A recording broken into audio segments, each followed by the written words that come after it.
Yeah, we could totally do like that. now? Like right now. Okay. Or just a minute ago. So before when we share the clip of the week with the AI music that I generated, Yeah, I could totally. it'll go on the intro. That way we can maybe hear a little bit more of it because we're not going to sit and listen to 5 minutes, probably. I could do whatever. Maybe we do. I don't know. Hi, everybody. Welcome to us just chatting in the middle of bringing you in. This is what we do. This is what we do. Travis, thanks again for showing up today. Absolutely. You show up no matter. I do. I'm like a Whether we have podcasts or not, he shows up on Wednesday night. I'm like a stray dog. Sometimes a Tuesday if we do a podcast on Tuesday. That's loyalty. Well, you know.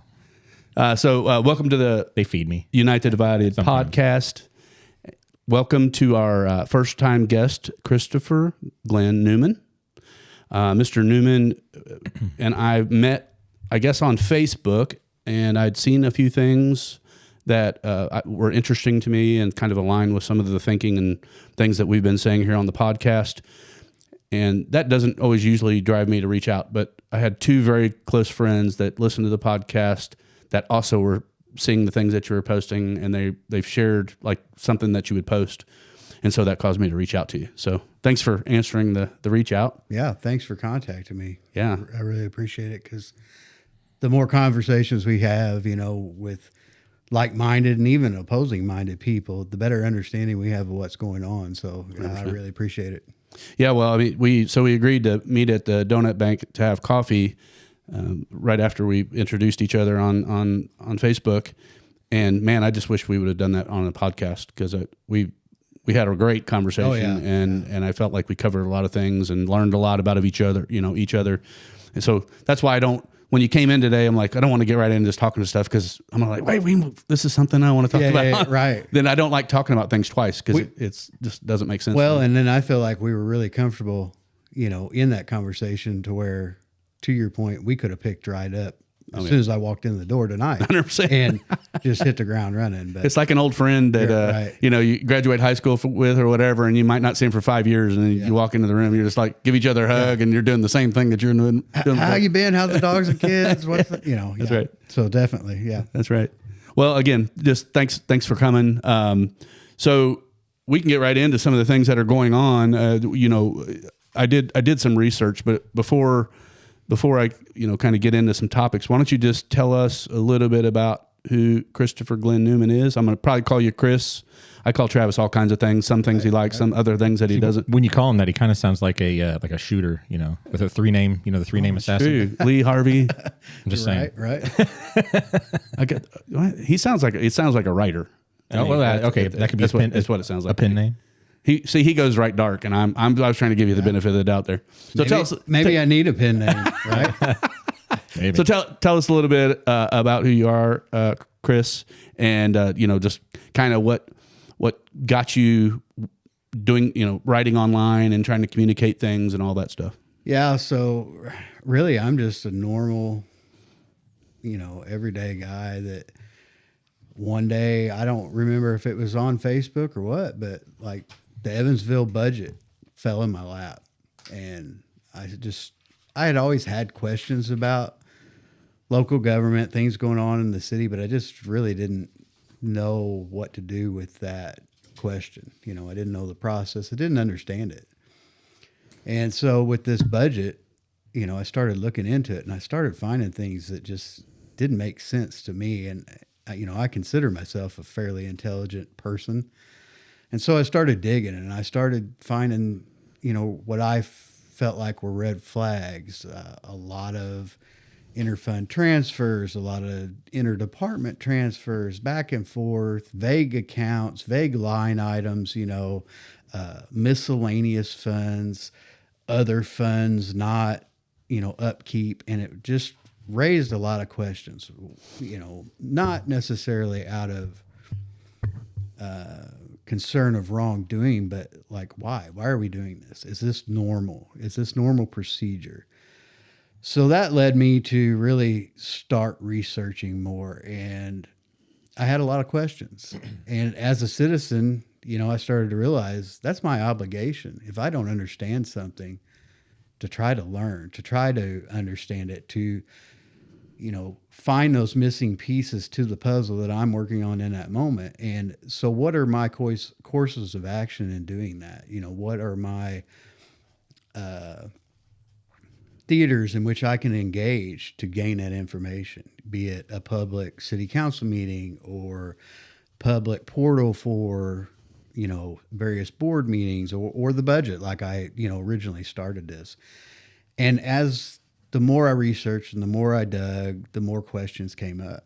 And so I started reaching out to representatives, council members, department heads, whatever, and just looking for information. And through that process, I quickly learned about public records requests and how those work, and the kind of nuances to those, the requirements to acknowledge. That doesn't mean give you what you want. That just says, hey, yeah, we got it, within so many days. And that just really became a ritual almost. It was my morning coffee routine. Did anything happen yesterday? What was it? Do I have any questions? Reset, repeat, right? And start digging. And through that, I realized if I don't know, if I'm unaware, if I have these questions, what about my neighbor? What about my friend? What about my coworker? Do they understand? Do they know? Do they know what they can and can't do? So that's why I really started like almost a daily, Facebook post, and kind of it became my mantra, because so much we see nationally, state, even locally, is this side versus the other side. And so that kind of created my solutions over side mantra that, we have problems, but let's not talk about who's right, who's wrong. How do we fix it? Because a lot of times there's two ways to get something done, and we may not agree on the approach, but we agree on what needs fixed. So let's start there. Not, no, I don't agree with that, or I don't like that, or it's going to cost too much money, or it's going to be too hard. There's going to be too much red tape. What do we do to fix it? How can we compromise? And where do we go from there? And so that's been my focus. And, it's brought on some great conversations with various individuals, like you mentioned, Chad, and I appreciate it. That's how we met, that we aligned on some things and we had questions, and hey, let's talk, and just to be clear, we don't necessarily agree on everything. Right. And right. there are topics that I care about that you don't care about nearly as much. And we're probably going to disagree on a bunch of things, Right. But we had a great conversation. Oh yeah. So people we're probably not politically aligned perfectly, but that's what it's about, being civically involved and having conversations. Your neighbors used to vote differently than you, but that doesn't mean you can't go out and talk about the topics that are important. Right. And they can say, well, what do you think about this? And you might not agree, and they might rethink what they're thinking. I mean, we don't have that. All we have is echo chambers that we get from AI and whatever Facebook wants to put in front of us. Right. I mean, we hear what we want to hear in most instances. Right. So it's great that you're out there engaging with people and trying to, get your friends and family engaged as well. Right. I appreciate that. I didn't mean to cut you off. You keep going. No. But, with that, it like you just kind of touched on too, then I also started to see that influence, like you said, with AI and Facebook, and it got me thinking on that side of things too. How do we break the algorithm? So much of what we are fed daily through social media's platforms is, almost clickbait, rage bait. It wants to garner a response emotionally from you. But, the data shows us, and that's one thing I've tried to ground myself in everything I'm doing is in data, facts, not emotion, because emotions don't make good decisions. That doesn't mean you don't necessarily care about an issue or how to resolve it, but you're basing your opinion on factual, data-driven information, not misleading, not framed a certain way. And that was my intent with my post in the beginning when I started doing the solutions oversight, is how can I break this set? How can I reach the most people to even just put that seed of thought of, oh, wait, I never thought about it like that. Or that's a good point. Because that's first thing I ever do when I disagree with policy or whatever is I try to understand where they're coming from. Why do they feel that way? What drives that? Is it something from their past? Is it a relatable experience? What is it? And then understand it, because maybe I'm wrong. Maybe I have a different perspective and don't have that lived experience to truly understand the issue. So I value those differing opinions, but it's how we deliver them too. And I've been really conscious in doing that, in, delivering it with good faith, not, haha, I got you, I'm going to back you into a corner. But why do you feel that way? What can we do together? Because that's the important part. We all want to have, happy, prosperous lives, right? What can we do to help each other out to achieve that goal? Just because you're winning doesn't mean I have to lose, or vice versa. We can win together, and we can win as a community, but we have to come together to the podcast name, right, and unite where we're divided. Right. Well, I mean, you said a bunch of really good things there. That said many things. You said good things. You said all the words. So this podcast started off more of a non-political way for me to just talk about topics and things that were important, and topics that shouldn't be right, left things. It's just, here's the issue we have, like energy. Energy shouldn't be a right versus left thing. It should be a people thing, like what's best for the people, what's best for, take everything into consideration. Let's talk about the topic and leave the politics out of it, right? The politics are going to come in, right? Right. But like we need to find out where everyone is, whether you consider yourself a Republican, Independent, Democrat, whatever you call yourself, Libertarian. If we can agree on 70% of the topic or 80% of the topic, if it's energy, that's a lot. And that's most people. So, we get frustrated. I get frustrated because topics get turned into, polarity. And if this party wins, then we basically forget that this topic is really that important. Right. And it just goes back and forth, right, and nothing really ever gets done. But to the point, I really made an effort to not get involved in local politics.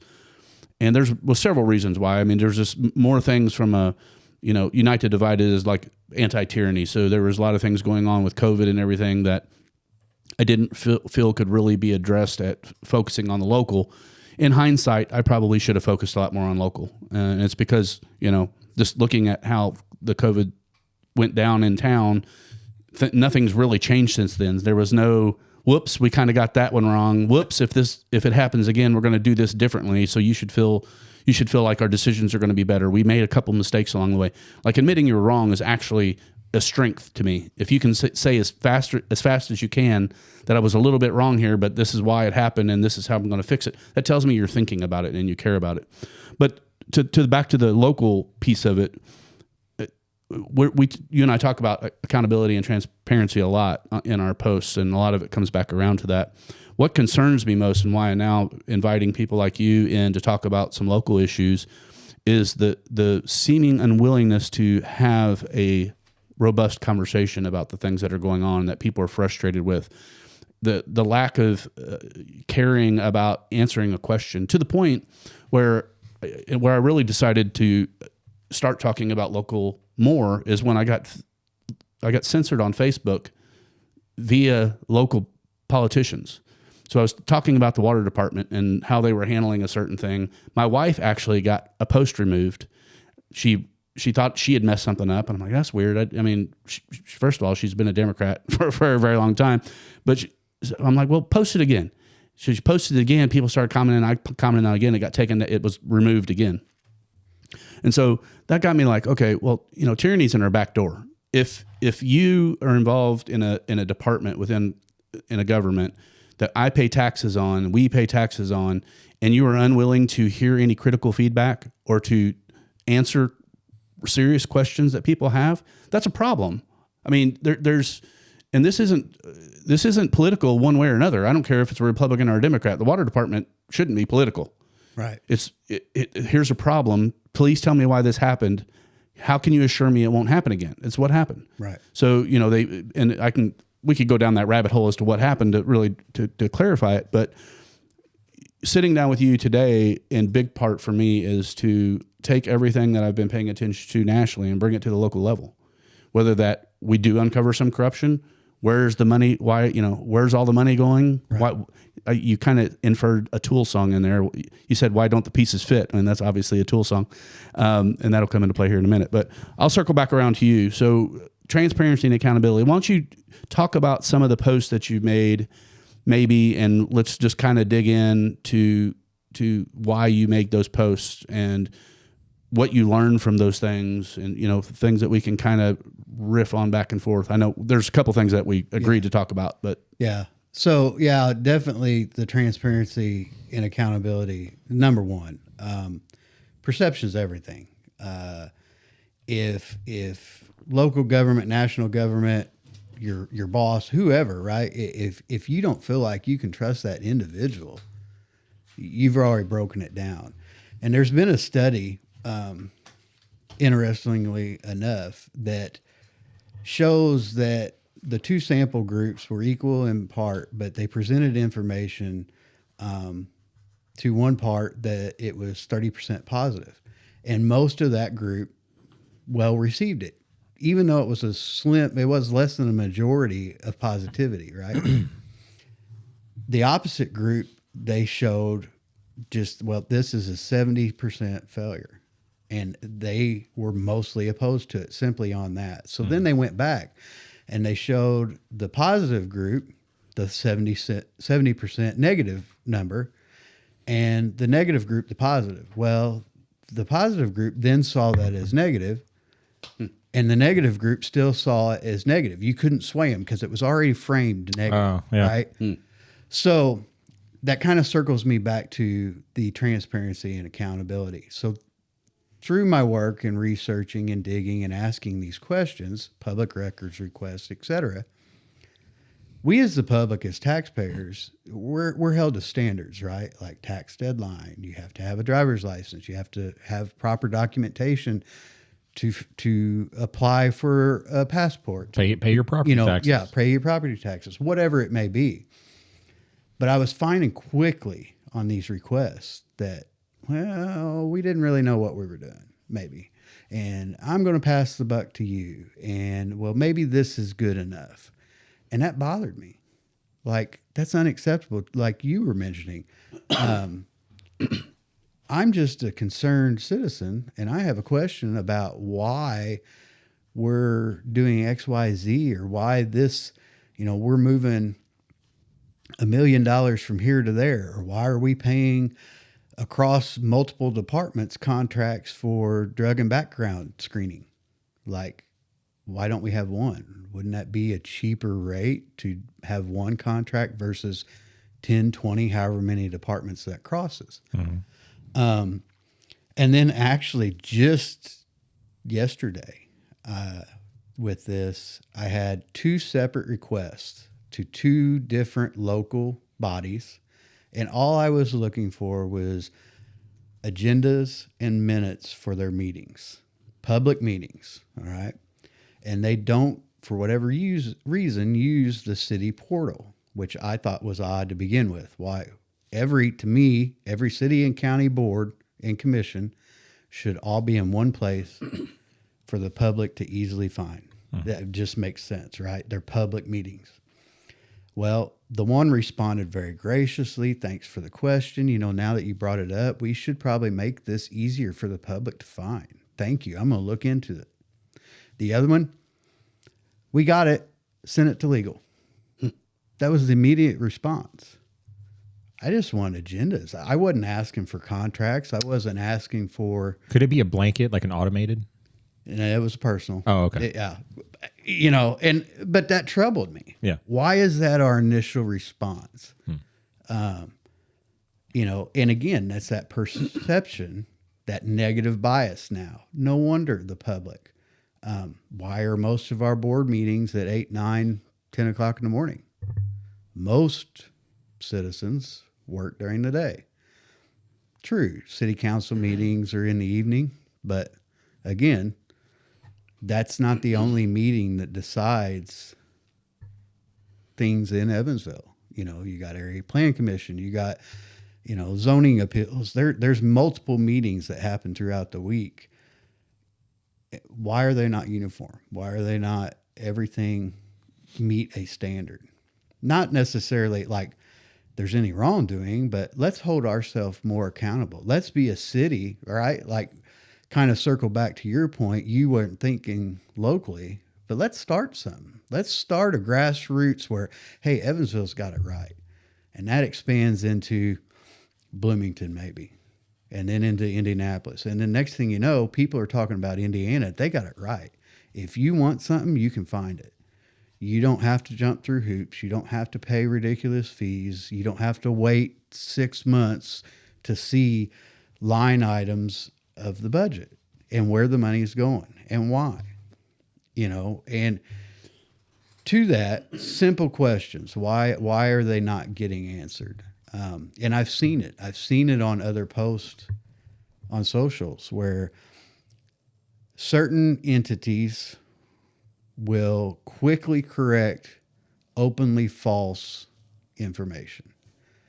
But if you point something that's based on data, silence. So let's back up. I don't know that most people even know what we're talking about in regards to the process. Okay. I'm not going to assume. How about that? Right. Because that's not something I even involved myself in too much until pretty recently. But so under Indiana's Access to Public Records Act, it's APRA, A-P-R-A, IC 514.3.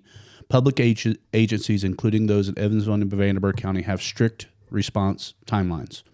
So I was told by a retired local city attorney that in-person requests are the best, and the agency must respond immediately or within 24 hours if you do it in person.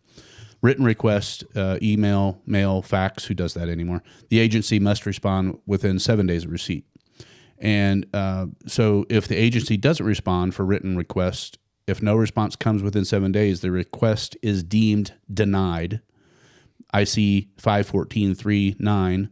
Failure to respond timely is considered a violation of APRA and treated as a denial of access. And so maybe just put your little touch on what that means in the process and how you walked through it. And then we'll see maybe what the options are for us, because if they just go out there and they never come back, or, they officially need to deny your access or tell you that they're not going to give you the information, right? Yes. Isn't that what happened? Is that what happens to you? Technically, yes. And I have yet to have that happen. Okay. I have essentially gotten everything that I've asked for. But yes, everything that I've done has typically been via email. A lot of entities will request you to fill out their form. That is not required. A simple email or letter in the mail is cause enough, from my understanding. And again, the verbiage sometimes allows some leeway in interpretation, right? So they've acknowledged on every occasion that they've received it. Correct. But they haven't done the follow through. That at the end gives you the information that you're asking for. Is that everybody has given the information, just not necessarily correctly. Oh, okay. To that, yeah. Okay. I do have some active complaints ongoing because processes weren't met exactly as possible. If they tell you they do not have the information, they have to tell you who does. Okay. And then like set you up with that contact of how to inquire that. Yeah. So that next step, you know, if you ask for the information, basically if you don't receive anything after 7 days, you can file a formal complaint with the Indiana Public Access Counselor. Correct. Okay. And then within 30, if you submit that, the counselor issues a formal advisory opinion, usually within a week to months. So have you gotten to that? You haven't gotten. I have not got a formal opinion yet. There are cases on all three actively open. Okay. And you can also file that if you feel like your request was not met accordingly. And again, that's open to some interpretation. There was one recently in the news, I believe, over the ambulance service transfer, and it was cited that the city denied that request, and it was cited as deliberative material. I question that because the decision had already been made. What are you still deliberating on? You get what I'm going? Yeah. So, but again, I'm not a lawyer. Yeah, well, I mean, it sounds like we need to have a lawyer. We need to have a PAC and and an attorney on it for that represents the PAC and helps us navigate those things in a polite, timely, consistent manner that whoever's elected, whether it's the current administration or future elections, I mean, we're going to have to come up with something in our agreement as a community that we're going to hold our elected officials and bureaucrats more accountable, and it's going to be formalized. And if they don't, there's going to be consequences. And the consequences is we are going to organize and we're going to talk about it, put it on a site, whatever we're going to do with it, and put pressure. I mean, we can do it the easy way, the nice way, or the fun way. And I don't mind, getting in the middle of this stuff a little bit. But I mean, really, we pay these people a lot of money. I mean, our elected officials are not, on shoestring budgets.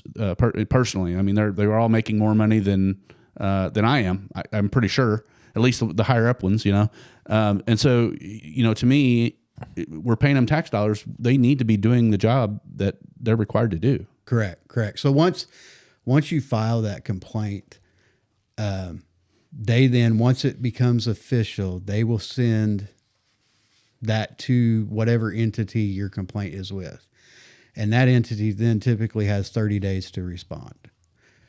Whether they say, we didn't really understand. And often, at least the way it seems, is all this is kind of by design. It's maybe the entity doesn't really know the policy, because they haven't had to deal with it before, and the training's not necessarily up to par to where everybody, what to do if I'm not here, so on and so forth. That is why we pay a city attorney, though, right? Correct. Okay. Correct. So I didn't do my homework really doesn't work because you can just pick up the phone and talk to your guy. But they typically then too stall because they think you'll go away. At least the way I see it. That may not be correct. Other people may see it differently. But there seems to be a playbook for how things are handled. And I think that probably goes back to this is the way we've done it for 30 years. Whether it's, to your point, whether it's right, wrong, if you don't know, you need to be asking somebody and find out what the process is. I'm just going to throw something kind of weird out there because it sounds like we're kind of riffing on something right now. What would stop a group of people to put, let's say that we have all these things that collect money for certain causes. Let's say we get a list of 30 different causes that are public records requests and why we feel it's important. And we put a GoFundMe towards, if someone delivers this, they get X amount of dollars. And that, because here's part of the thing. I know you're doing it as a civic duty because you think people should know. That's highly commendable. I mean, I don't get paid for this podcast. I'm doing what I feel I need to do to participate and to bring some things back to the community.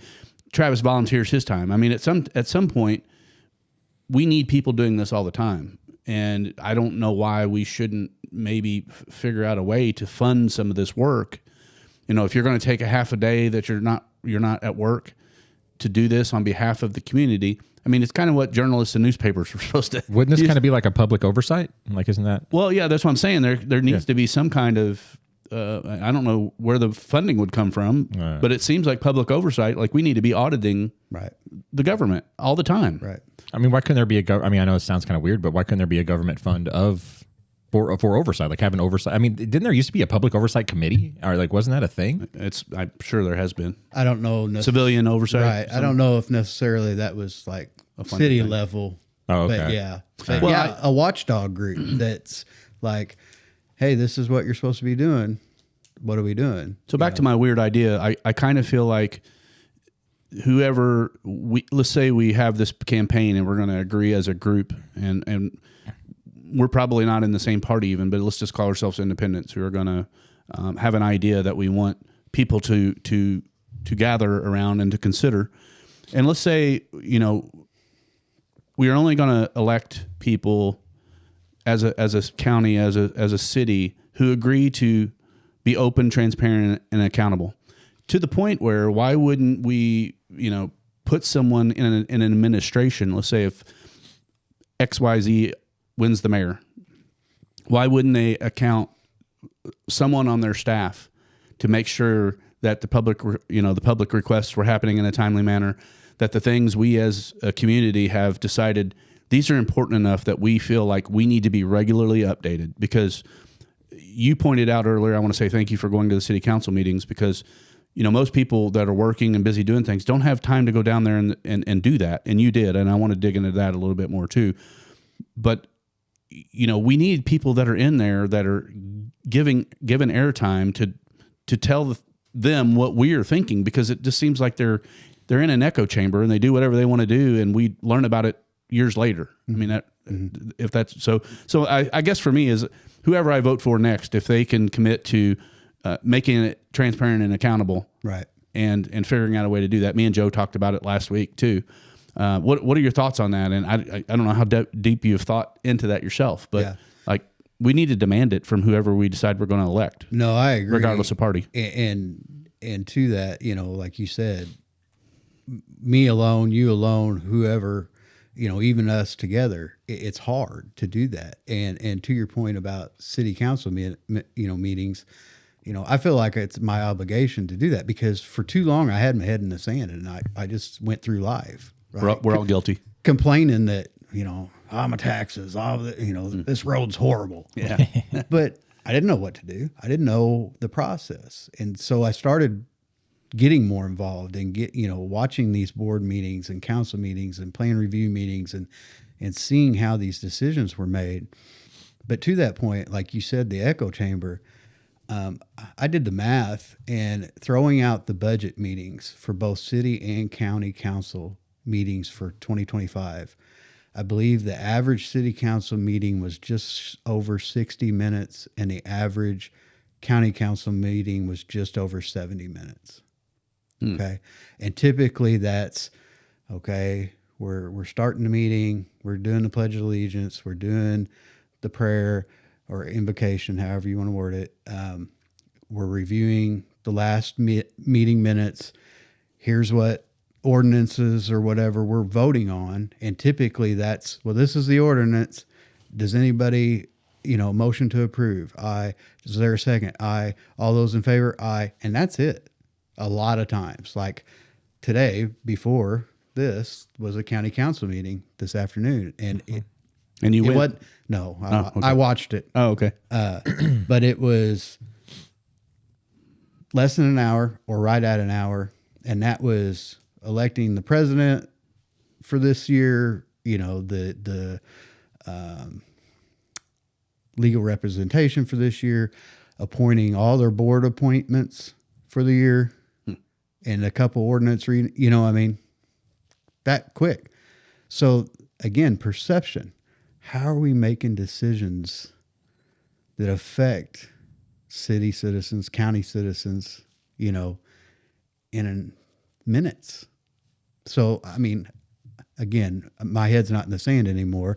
Obviously there's some background talk, right, amongst emails, whatever, to align and get on the same page. But again, it's a public meeting for public, and no one spoke from the public today.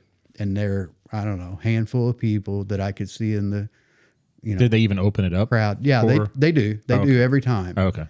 And that's the thing with all these public meetings, there has to be minutes kept. There has to be agendas kept, and those have to be made available to the public, period.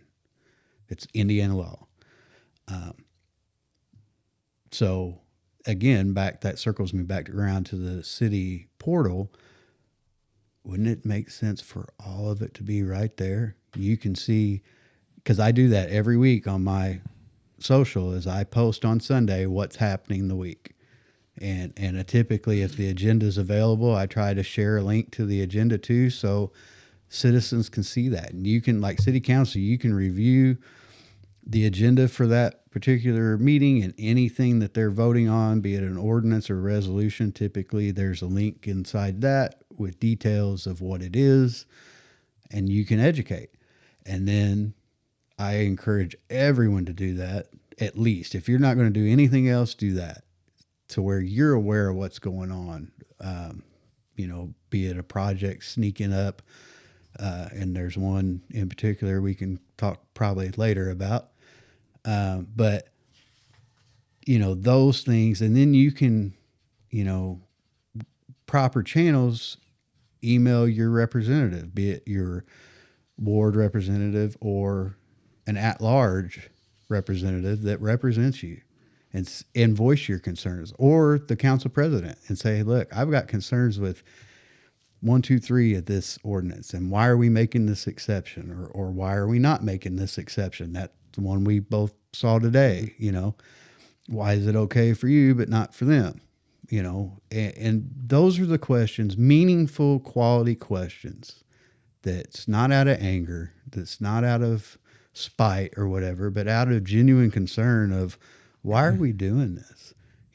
Why are we not holding our corporate citizens to the same standards of accountability when it comes to ordinances or zoning as we are the small business owner that's the foundation of our community? That those are the ones that are donating to your kid's sports team, that are sponsoring, their names on the back of the shirt, and we can't afford them an exception. Well, I mean, I take exception to what you're saying right now. As you know, I have owned a web development company for going on 20 years, and I've received probably the same post from the mayor today about a new website that they're promising is going to get done by the end of 2026. And I'm like, the end of 2026? And they didn't say anything about how it was going to change. It was just going to be more, I think, more accessible and whatever. Less noise. Yeah. Less noise. Funny. Are we the noise? Maybe we're the noise. I don't know. Try to filter that out. I can turn it up a little bit, I guess. I'm sure I am at this point. Yeah. Well, there's a few of us that are squeaky wheels. But the point I was trying to get to with all that you were saying there about the records that are required to be kept by the council meetings and all the things that should be out there anyway. Me and Travis have talked about this a lot. Like if I think they're scared to put too much information out there, especially with AI and large language models doing what they're able to do now with scanning content and smashing a bunch of information together over a long period of time and asking questions about why things were like this and what changed here. I mean, things are to the point now where if we built a real website for the people of the city of Evansville, the city government probably wouldn't like it at all. But it's my opinion that I don't really care what the city government likes. We are paying them. We should demand a site that is robust enough that allows us to access information and learn on our own. I mean, AI can help us build websites to do that now. So if those city councils, if they're voting on the zoning or whatever the things that they're voting on, there should be a record of who put that in, what research was done, and we should be able to see that in real time before they just go and vote. Like, we should know when it's filed. We should know what it means. There should be information that's taken in at that point, and that gives people in the community time to understand what the implications of that request are. Yeah. Or why is it different over here than it is over here? Well, like, there needs to be some kind of continuity to this thing. And this isn't about the current administration. This is about future administrations. This is about how things might get better without just, the next government coming in and say, well, we're going to build a new website now and it's going to be different and it's going to have less noise on it. No, I want information that's helpful and helps answer questions that we have. And so that's another one of those things that I feel like people like you and me sitting down, having Travis in a conversation, me and Joe talked about it, is, we need a website that is for the people. It shouldn't be a government project that's something that they're proud of. It should be something that we can use to educate ourselves. And it shouldn't require legal representation No. to break it down the language to where you can understand it, right? No, we should be able to apply pressure Right. by seeing it right here and saying, why is this question not being answered? And someone in the administration should be accountable to answering this question, especially if we can get 100 people saying, we demand an answer to this question. And we can do it right there on the website. Let's vote right now. We need this answer. Exactly. Because, like you said, sometimes we find out after the fact. And then Most of the time. Then we get this is too far along. We can't change it now. Yeah. We've already spent too much money. We already made the plan. So there's signals. And again, I'm doing my best to watch that, but monitoring several boards, several committees, meetings, and trying to filter through that, as you can imagine, is daunting. It's hard to do. But that's why I rely also on, public input. I have people reaching out to me daily. Hey, a lot of times on anonymity, but you brought up a good point. This is my insight on that, or I see this, or, whatever. So other people feel it too. And if I'm the voice for people, fine. That's my duty. I'm happy to do that. And again, I'm not out to attack or get anybody. I've had questions. Well, where were you previous administrations? Wasn't paying attention. I had no idea what was going on. None. I was complaining, but I didn't know what to do. You're owning it now, Right. And now you're going to do better. I made a mistake, because I didn't know. And that's my goal moving forward is, like you said, let's improve it. Let's work together. What can we do to find that solution instead of picking sides? Because this didn't happen overnight or even in the last two administrations. This is years of issues, complex issues that have built up. So just out of curiosity, I'm going to pose a question. Have you looked at anybody else's websites or anything to see if, say, Indianapolis does provide a little more clarity, or if Bloomington provides a little more clarity, or even if maybe not the state of Indiana, maybe Owensboro provides more clarity? Or does every local governance make it difficult, for lack of a better way of asking the question? No, that's a great question. And actually, you've given me something to stay up tonight. Oh, man, actually. I'm sorry. Because I never even thought about that. I have compared Evansville in multiple different ways to other facets of comparable cities, at least. I have tried to compare us to cities that we're often marketed against, which is vastly an unfair comparison usually, to see the similarities, the differences, where things align, where things don't align. Carmel's a great example of a thriving city. But that's different because they're more of a metropolitan, where we are, as Evansville, technically the regional hub. So it's kind of apples to oranges. Okay. They rely heavily on that, indie base. So we're closer aligned to like South Bend as far as affordability and things like that. I love it up there. I've been on Notre Dame's campus many times. Crime aligns pretty well. A lot of the touch points, similar background of industrial heavy, things like that. But as far as government operating, no, I haven't. But that is definitely something that I need to look into, because I wasn't trying to give you more work. No, it's a great idea because, again, back it with data. Hey, city A does this. Why can't we? Yeah, right. Yeah. And let's base it on that. And if that starts a conversation where somebody in the administration reaches out and it's like, hey, what platform do you use? How much does it cost? Oh, that could save us $1 million in the budget. There we go. It's a win two ways, right? Right. Better public accountability, cost savings, because recent information, we're struggling there too. Oh, I'm sure. Well, I feel like we could, probably band together as a state, civilians band together as a state. Again, what website do we want and why in Evansville would be the same basic framework of what other counties and other cities would want. I mean, you want a website that you can pull information into. It's a database. Easy to navigate. Open source. So I think, again, if the citizens of the state could say we're willing to spend X amount of dollars, and it creates a framework that can be handed down to every county, then we're working together, and all the information should be super transparent. I mean, you're basically going to doge the state. Right. Doge might be a bad word to some people, but most people just understand it as government efficiency and making sure that it's accountable and transparent. That's what it is. And so we can change the name of it if we want, but at the end of the day, if we spent money and did it the right way, I mean, Travis, you're building things now. It's like you don't have to reinvent the wheel every time. If you plug and play and put in all the information, it should give you the results that you want. Mm-hmm.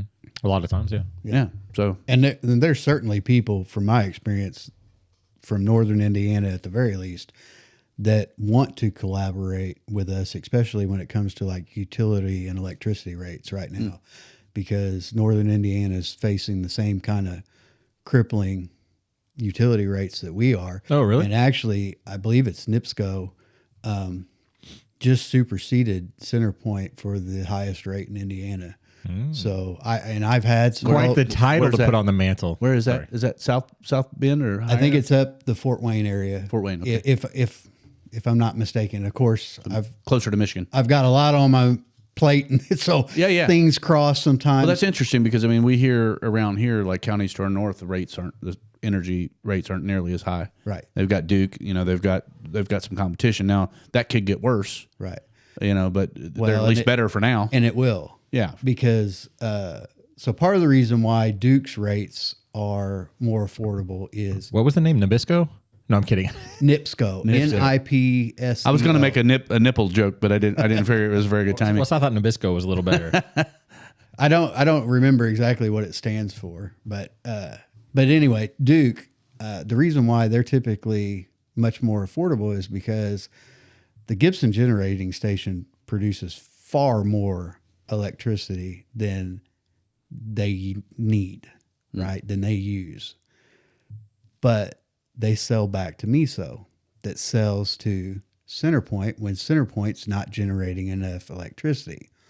So by doing so, their home residents, their direct ratepayers, pay less because they're getting they don't have premium. They don't have middleman. Well, they're getting a premium fee when people have to buy their excess. Sure. So, and that's what hurts us with CenterPoint is they do not generate enough electricity as is. Excuse me. Well, I know, we used to be able to sell energy back to the grid, right? Individual homes that were solar powered or whatever, you could sell. Well, you still can for 3 cents a kilowatt hour versus the 25 that they're charging you and I. Right. So see, it looks like it's from Lafayette and north. Yeah. Okay. It's kind of where NIPSCO. NIPSCO. I was right. Yeah. So. Yeah, but I've had some people reaching out like, "What have you guys done? Did it work?" I'm like, No, didn't work. But our mayor sure says she's trying. Right. Sorry, I probably shouldn't say that. Well, at this point, I don't really. We can call out people. You're not being mean. It's just a matter of we need things. And the vague comment this afternoon, I'm just like, there's nothing said there. There's nothing to hold anyone accountable. The one thing that you could hold accountable is the website going to be done at the end of the year, but we don't even know what the spec of the website looks like. Right. So, again, me and Travis could build a website using AI and release it in about 5 minutes. Right. Right. It may take a little 30 minutes. longer, but 30 minutes. Let's say give ourselves a week. Give ourselves a week to like polish it and stuff. I've built many in 3 days on my own. So I also have another job, so I've got to like trickle it in there. I'm not talking about doing it for. I feel like you're voluntolding me to have to come up with something like. No, anyway. Here's the new make an website. announcement. Yeah, make an announcement to the city of Evansville. Travis has agreed to make a new website. Right? Yeah, no. It'll be ready by Friday. It will cost us nothing. Yeah. Travis's time. It's free. His wife is very happy. Send him a fifth of vodka, fifth of bourbon, some pappy. So, I mean, basically what we're talking about is, you're acting as a watchdog in many instances. And I feel like that definitely is a lost art. And, how do we inspire more people to be, and Nick Shirley, like the Nick Shirley Minnesota fraud thing. There's people on the left who are absolutely just irate that that's happening. And I wonder, the same people, because how does anyone locally really know or care about Somalians in Minnesota? And if there is fraud, why are you so apt to throw shade for that? Is it just because Trump is president? And I mean, if Biden were president or Obama was president and billions of dollars in fraud was uncovered and Obama said he was going to stop it, would the same people that are complaining about it now be complaining about it? Or are they just complaining to be complaining because Trump's in power? I mean, that's the things that don't make any sense to me. I don't care what party you're affiliated with. If there's fraud and they're stealing your taxpayer money that you work hard to send to the federal government and state government, why would you not want to stop that? I can't get my arms around or head around that at all. Right. I don't know if you've thought about that at all, but No, and I have, and I'm with you. I don't understand it. If someone is stealing fraudulently, receiving money, whatever the circumstances, it's not right, period. On a moral compass of anything, regardless who it is, what party, what affiliation, where they're from, none of that should matter. Is, like you said, taxpayer money is not accounted properly, and it exposes the bigger problem is, how did this happen? And I truly think this is why civic engagement is so important, is because that happens because people quit asking questions.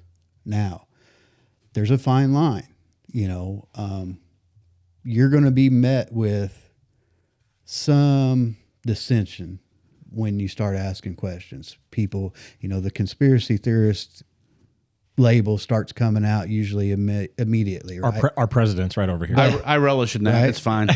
Get, You call me that means I'm hovering over something that's get pretty. your tinfoil hat President out, Schmidt. immediately. But it goes back to that negative framing. Countless people and things throughout civilization have had ideas that went against norms and immediately were negatively framed, right? And immediately, that's not right. That's not right. That's not, until it was, right? Until the light went off. The world is flat. If you say it's round, we're burning you at the stake. But people have asked questions that have led to discoveries and led to new ideas and led to, so again, why is, hey, let me see your, public records that you have this whatever that justifies this money. So I have a quick just sidebar here. It's along the same topic here, but we like to talk about education somewhat, and they don't. I don't believe civics is a course anymore. Is it? I don't think so. I mean, it was when I was in high school. I had to take civics and understand. Well, at a local private Catholic school, there are some. There's some of that going on. Yeah. So I was just wondering if part of our breakdown is the fact that most kids who then become adults and parents and whatnot. I understand civics because I kind of took a class and then I'm also interested. But if you don't at least get some basic understanding of it in education somewhere, I mean, do you think that's part of the breakdown in just everybody kind of doing what you were doing, just kind of putting their head down and just living life and not really thinking about it because they don't really know how it works? So no, we're not taught the history of what civics were supposed to be, which is engaging and holding your government accountable. I mean, that was something the founding fathers and what we were taught for Right. decades and decades and decades until it doesn't seem like we really are anymore. Well, I'm sure no doubt that. I guess, that's lack of education is going to be a problem no matter what. Right? That's a large part of it, for sure. Sorry, it was just on my head. But no. My brain was screaming it. But also, I think it is kind of the fatigue of it too, from what, especially the last, 10, 20 years of politics, nationwide, statewide, locally, back and forth, this and that. Like, voter fatigue is real. Oh, yeah. It's a real thing.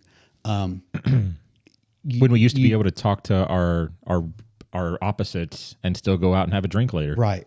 That's no more. And go, oh, you're wrong, but cheers. Yeah. Right? What I mean? But I think it's gotten to the point now where we've been lied to so many times. We're going to do this. This is priority.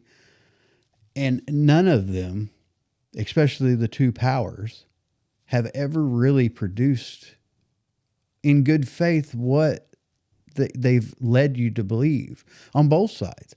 Both sides have marched up and down talking about how important topic whatever was, right? But then while they had the control to do something about that topic, never did. They've been fixing the border and immigration for 25 years. We're having the same conversation. Well, I mean, Trump put an end to it for at least for the time being. But I mean, I remember when me and my wife first got married, it was we need an immigration plan. We need blah, blah, blah, blah. We need a secure border. I mean, Democrats used to say that all the time. Right. Until, they're just using it as a football. Right. I mean, I think again, the kind of the origin of the podcast was I was tired of not being told what's going on with COVID, but the same thing goes to, real journalism. And if our media was doing what it should be doing, they would be the watchdogs and we would be feeding them what we want to know. And they could help us understand things better, but they've just completely set on that. And I don't see anybody out there trying to do that at a level. And again, that's why I thought this conversation could really lead to something. I got a clip here real quick, and I don't know how long it is, but I'm going to kind of throw it in here. And it talks a little bit about the Minnesota fraud, but it leads into something else I want to talk about. Many of you know this, but for those of you who don't, I spent more than 15 years in mainstream media, ABC, CBS, all the alphabet networks. And I want to talk about what's happening right now. Nick Shirley releasing that 42-minute video, the investigative report. It wasn't a clip. It wasn't just a hot take. 42 minutes of real reporting. Interviews, documents, receipts, evidence. He interviews a man who's been investigating this for 9 years. 9 years of legwork, okay? Video itself has now reached over 100 million views on X alone, okay? That's not considering YouTube and all the other outlets that he uses. Anyway, so mainstream media, I've been thinking about this. So they finally pick up the story and they reduce it to one phrase. They go, a viral video, blah, blah, blah, has exposed. But here's the thing. This is more than just a viral video. People rely on real journalism. Real journalism can change the trajectory of what's happening in real time. If you're mainstream media, your reach is supposed to be massive, right?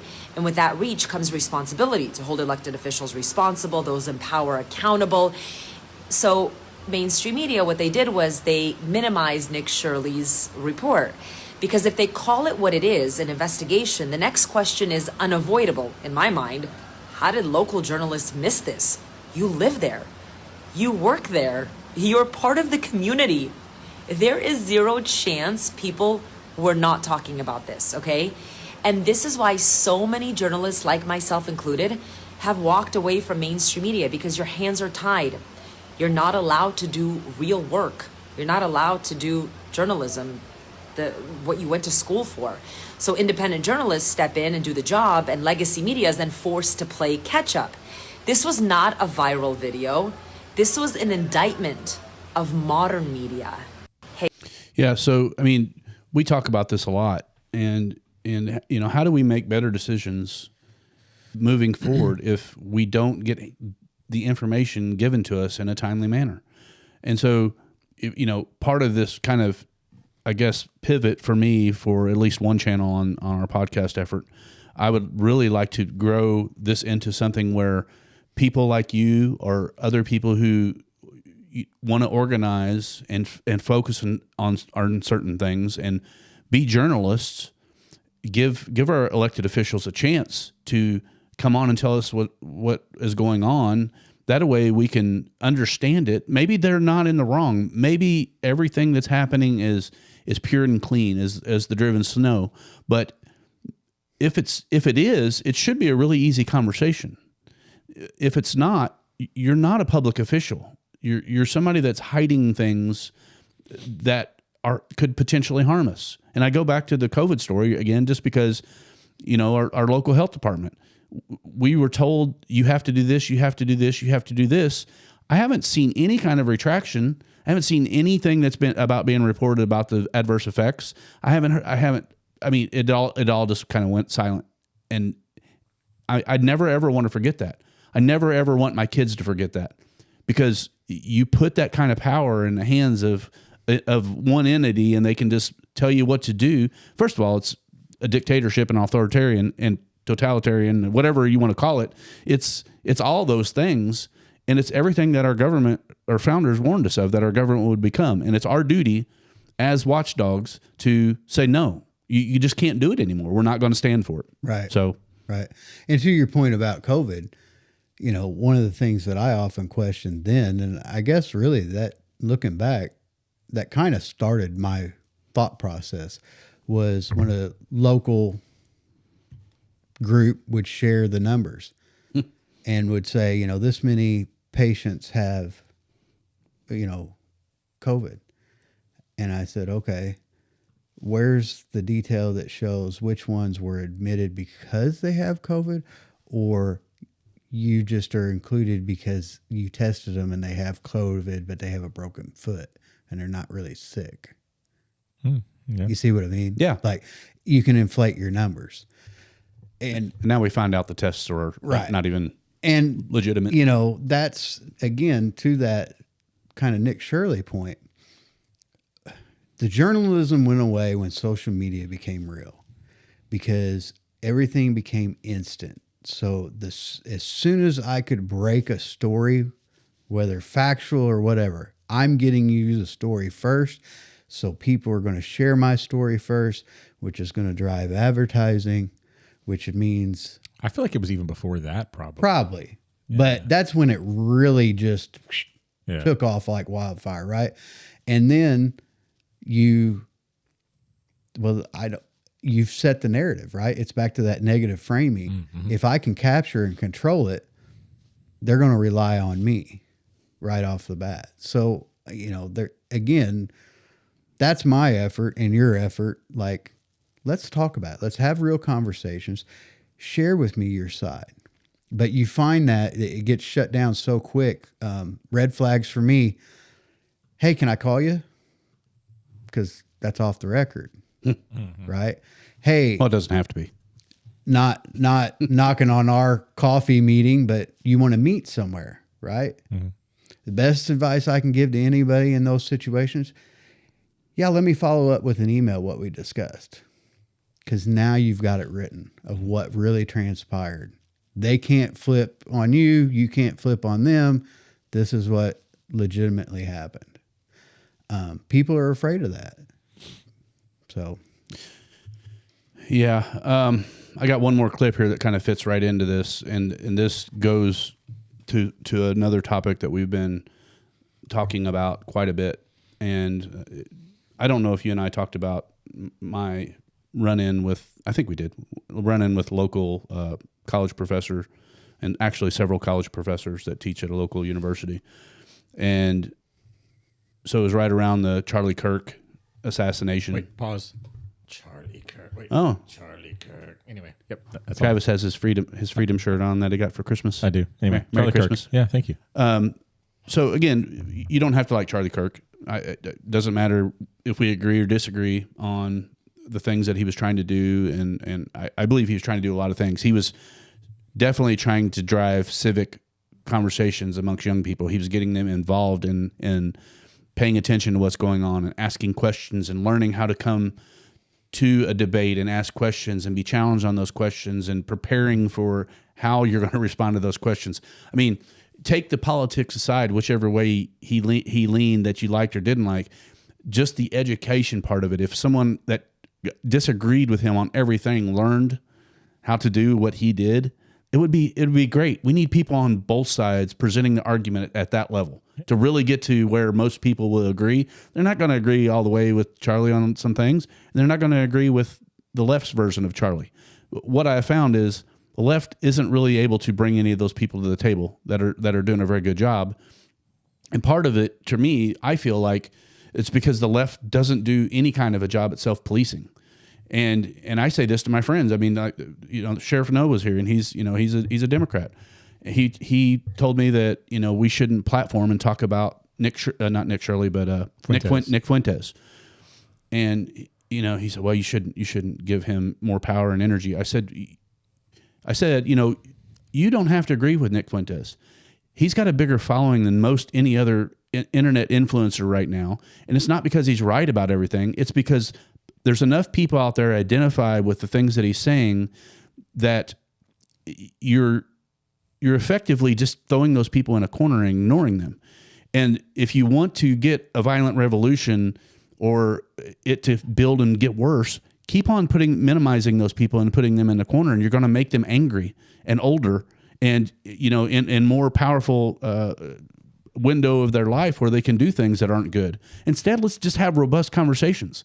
Let's air out why we disagree on this particular thing. And I guarantee most people don't disagree on most of the issue. It's the nuances on the outside. Right. So let's listen to this clip, and I want you to riff on it if you don't mind. Uh-oh. Oh, hang on, Travis. You're muted over. I know, I see it. Facebook, it goes back and forth on me. I think this is a Facebook clip. Here we go again. People say that the problem with universities is we don't have civil discourse. That's true. We don't have alternative opinions. That's true. We have panels where three people who look different but think the same thing say the same thing. And we call it diversity. Yeah. And they have questions. I used to hate this, where the norm now, is that you have to write down the questions and you give them to the moderator, and then the moderator will ask the question. Yeah. Oddly, my questions never got asked. Yeah, because the purpose of the institution is to kind of promote a type of ideological conformity. It's not to seek truth. It's not to genuinely engage ideas. It's to manufacture cohesion around a certain ideological. That's right. And to teach students that this is not only normal, but the only alternative. If they never hear the other questions, they never see the other speakers, they never meet people who are any other ideologies. If they create the illusion of conformity, all educated people are of this type, then they've won. But they are quite intentionally trying to prune everything else out. Yeah, not only have they won, they're also convincing these kids in particular that they're better people, for never having looked at another opinion. Yeah, that's right. And it's morally superior to already know the answer and not consider other answers, and actually ostracize people who would even dare to we don't want to platform them. Right. Yeah, and it's teaching them, and this is the normal thing that is taught in political science departments throughout the United States now, that it is best if you can give the impression of moral superiority. And that is the form of knowledge of what is considered morally superior. And then you can simply say, when you hear an alternative opinion, they've been taught this way of being, that you imply that that is racist or sexist or homophobic or Islamophobic or whatever it might be, to simply eradicate it and show again your moral superiority. But it's a superiority of not having to question anything. So it goes back to before the last mayoral election here locally, and my podcast was really kind of just getting off the ground. And there was, I think, 3 mayoral candidates in that. Yeah, I think three mayoral candidates were running. One was an independent. There was a Republican and a Democrat. Mm-hmm. Everybody but the Democrat agreed to come onto the podcast, and I spoke to the Republican candidate, not on a podcast, but we had a really good conversation, for like a 2-hour conversation. And the independent would have, I know for sure, I had a direct connect to the current mayor, and she refused to have a conversation. She refused to engage with someone that had a platform that would allow her to bring her ideas to the table, and here's what I'm going to do, and here's the only conversations that I know that she's done, because I've talked to several people that have had a conversation, but they're basically scripted. Just like this guy said, I mean, here's the questions I'm willing to talk about. Here's the topics I'm willing to talk about. I mean, is that the kind of leadership that's going to make us a better society at all? I mean, we've talked about, I don't know how many clips we've shared, Travis, about the death of debate, but like, I know from a civics perspective and debate, like kids are taught in debate now only to like certain topics you can't be on one side of. You have to stay kind of in the approved narrative, and you can't go to the extreme. I'm to the perspective to go Nick Fuentes. Give me the farthest, craziest right thing that you can say, because I want kids to hear it. And I want kids to be able to say, that sounds weird. And then other people who can say, well, that's not right because of this, this, and this. And that bridges a gap that kids don't have. We don't even know that we're not teaching them a very valuable lesson. We're trying to not platform somebody because it might cause people to act weirdly or do bad things. I mean, no, again, by ignoring it and throwing them in a corner, you're just making them mad, and they feel like they're not heard. I don't know. I just riffed a lot there. Tell me what you think. And I think locally we need to focus much more on education. We need to focus more on what the EVSC curriculum is doing and how we can train future leaders, how we can talk about civics more, how we can get better, more robust debates, because that's how we are actually going to be a better city and county. Right. And surrounding counties. Right. Sorry, go ahead. No, to that, I mean, a lot of stuff. Yeah, you threw a lot at me there. But are you a master debater? Not following for that one. Yeah, Travis has got all those for days. But we have lost the art of listening to understand. We listen to reply. Yeah. And to that, why wouldn't you want to come share your platform? My fear is by silencing someone because you disagree or because they may be extreme. Now you're isolating them. And someone extreme in isolation is far more dangerous than someone in the public's eye, in my opinion. For sure. Because now they have that capacity alone to not, in debate, I don't even know I like the term debate necessarily, because debate makes it more about winning and losing, right? Instead of a discussion. Okay. And that kind of brings me back to that listening to reply.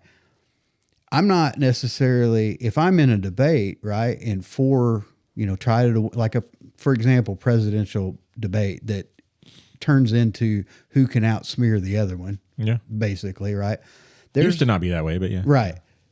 But they're not listening to okay, what's your policy? Well, ours is kind of similar, but I see it this way. It's, no, that's stupid. It'll never work. It's impossible. Look at what they're trying to do.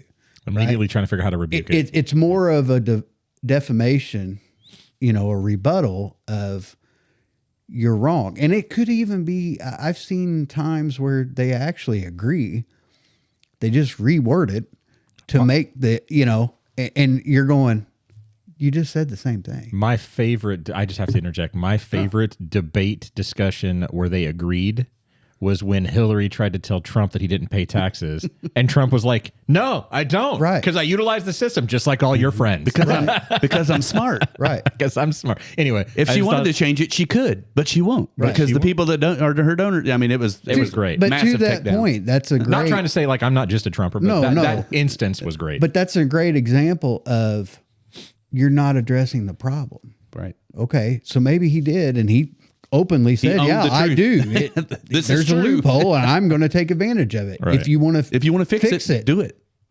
And right there, like, I don't necessarily agree or whatever with policy or what have you, but you're honest. And again, that our original transparency and accountability, kind of like me with my head in the sand, I owned it. I wasn't living up to my expectation as a civically responsible citizen. And that's how we change that. And we should all openly want to discuss these issues with especially those that disagree. Why do you feel that way? Again, help me understand. Maybe I'm missing something because my lived experience isn't the same as yours, Travis, or the same as yours, Chad, right? We've walked through life differently for X number of years, and we just so happen to cross paths right now in this moment. Now, It was destiny. a year from now, 2 years from now, 5 years from now, maybe we don't even live in the same area. We don't know that. But right now, we're here. What can we do to change it and make it better? I'm not going too far away. I may not live in the city forever. That was Charlie's big talking point, though, was just communication, just Right. talk. It's Talk it out. It's just you have to teach kids that it's okay to talk about things. And I mean, I'm not trying to make too big of a leap here, but I mean, if you look at most of the violent people in society, the mass shooters, all the crazy people out there that, you know, harm people, most of the time you find out they're like loners. They don't talk to people. You know, you have to think why. Now, some people are just mentally ill and you know, and it continues to evolve to the point where they snap. But again, if you're an education system and part of your curriculum basically is, I don't want to hear my kids just quiet, so therefore we're just going to let them be quiet and stay on the phone and isolate. To me, that is very dangerous. I mean, people are made to be around other people. People are made to interact with other people. We aren't, you know, we're not made to go climb a tree and stay in a tree all day and whatever. That's a different species. So like curriculum wise, I just feel like, you know, we're trying to make Evansville, I want to make Evansville as good as it can be, as good as I remember it being better than it is today. And again, this isn't blaming the current administration in any way, capacity, or form. This is a long-standing thing that we're dealing with here. But, you know, I have an education degree. I decided not to become a teacher because of the bureaucracy and because I didn't feel like I was going to have the freedom to teach the way I wanted to teach. I would have been booted out of the EVSC so fast my head would have been spinning, because I'm not going to just sit back and say this is okay, you know. And we need people like that are, if you don't agree with me, okay, come and prove me wrong. Prove to me what we're doing that's so great that it shouldn't require a massive shakeup. Why isn't the EVSC and local leaders talking about rapid AI and how will change everything? There's no conversation going on about it. How's it going to change the city? What structures are going to change? How do we need to better prepare our kids for what's coming? I ask my kid all the time, and I think again, the school system we send both of our kids to, they do have more robust conversations like that. But I know the EVSC is not having the type of conversations that need to be had. So, I mean, what do we do about that? I think a mayor has to direct that. It has to come in as, we need to make some changes here, and we need them now. I mean, we should be having rapid AI development. We need smart people in rooms talking about it. Right, definitely, and you know, transparent rooms talking about it. We should all be able to listen in my opinion. 100% agree with that, because I do believe that's why we podcast and we throw it all out there. So there has already been See what sticks. No. been an open door issue with the EVSC. I believe it was 2 years ago. I'd have to reference because it went to the PAC, Indiana PAC. There was a complaint. It might have been 24. I can't remember exactly off the top of my head. But yeah, I mean, what are we doing to keep up with society and to that? I think nationally, the education system, I mean, how do we measure a kid based on how quick they can fill in circles on a standardized test in 3 hours? You know, again, how's that going to apply to a life anywhere? Well, and you know, it's studies have proven that individuals learn differently. Some are visual, some are auditory, some are, you know, hands-on. Boys and girls learn way differently. Right. The maturity level, the response, and from my experience, I'm thankful for certain programs, but I feel like we rubber stamp things to protect our image. Why are there so many children with IEPs? You know, is that just the standard to, well, these, you know, this is struggling. It may hurt our numbers. What is IEP? Individual. I'm sorry. Go ahead. Individual education plan. Right. Okay. It's Gotcha. And they are. Well, we used to call it special education, right? And it was just a kind of a rubber stamp of special classes for if you're slow in math or whatever. They have like a remedial math. I mean, we were very open back whenever I was a kid. We just called it it's remedial math. I'm not good at math. I'm in remedial math or whatever. It's special because it's not the standard curriculum. I'm not calling it as someone's mentally handicapped or anything like that. Yeah. So all I was going to say is I do feel like there are many more of those than there used to be, and I think I think a lot of things, but as most parents want to see their child succeed no matter what, regardless if they're necessarily right or wrong or know what's going on. And I think a lot of the usage of IEP, not a lot. I don't want to lump everything together. I think some of the usage of IEPs is just because a student may not be great at math, like Chad said, or may not be great at the English language or language arts, whatever they call it, any of those things. And instead of them getting a C and needing to work a little harder to do better, throw an IEP in there, they won't have to work any harder and they'll be able to do better. And I feel like that's kind of root cause is because of how the state has set that up and how teacher salaries and schools and school systems are graded on the state level by testing. Mm-hmm. And it's my understanding, and I very well may be incorrect, that those IEPs then kind of throw that data to where it's not as directly proportionate in measurement. You get what I'm saying? Yes, and I want to also say that some kids do need some help. Right. Like there are. That's not what I'm trying to say, but I don't think 100% of the IEPs out there are necessary. I guess that's all I was getting at. Right. Well, I want to. And you're saying that too. I want to push back on both of you a little bit. Do it. Just because I feel like our system, as it is largely just a funnel, and all kids are kind of smashed down the same, We're just another brick in the wall. Well, I mean, so, not every kid is going to be good at math. Right. But that kid may be off the charts in some other capacity. And why wouldn't we nurture that? I mean, obviously you can adjust that, Mike. If you need to pull it up or you can pivots here. Yeah, it pivots there, it pivots here. You can tighten it. So if it's not working for you, just move it around. But anyway, is that better? Yeah. Okay. Yeah, very good. So, I've thought about education reform for most of my life because I had a degree that I never used. And so it's one of those things I always come back to. Like, why are we here? What happened? What do we need to do to fix it? Like just making little tweaks to a curriculum and giving one person this special class over here isn't really changing anything. And we're still heading in the same direction that we've always been heading. And so all I'm saying is we need to quit. Like, I think just the structure of schools and how they operate are just not good. Like, boys should not be sitting in a classroom for 7 hours a day. Right. I'm sorry. They need to be outside, running around, more playtime. They need more physical engagement. They need all different things because when a kid, we got an epidemic of ADHD. Right. It's because our kids were never, ever sitting around 7 or 8 hours a day. They were out working fields hunter gatherer. Yeah, they go to a classroom for a little while. They walk to school most of the time. Well, but to be fair, in the let's say the 80s or 90s, you weren't necessarily farming until you were but ADHD also wasn't prevalent then, and you did sit. So like my era, let's just say my era.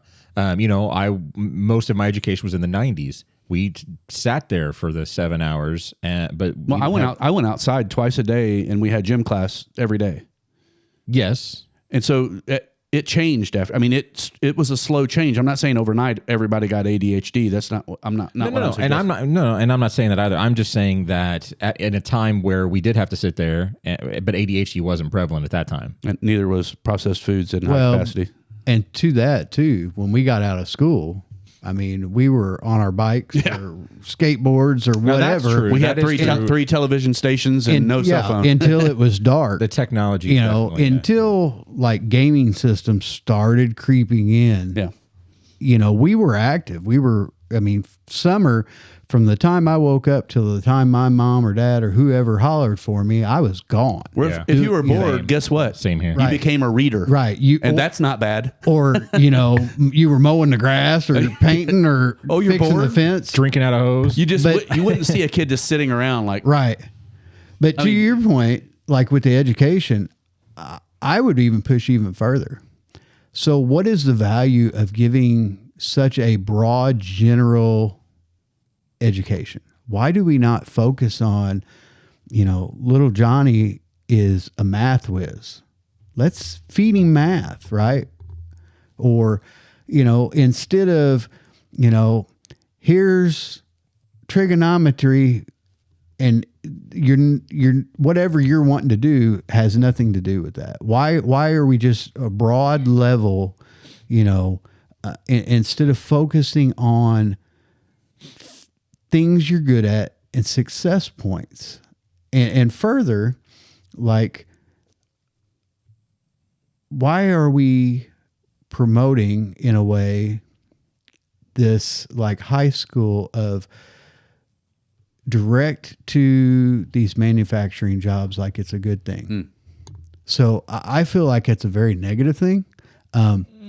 It helps the workforce. It helps gain work experience, but it also gives a constant feed to where I don't necessarily have to be competitive to get employees because they're coming to me right out of school. Yeah. Did you have some pushback on that, Travis?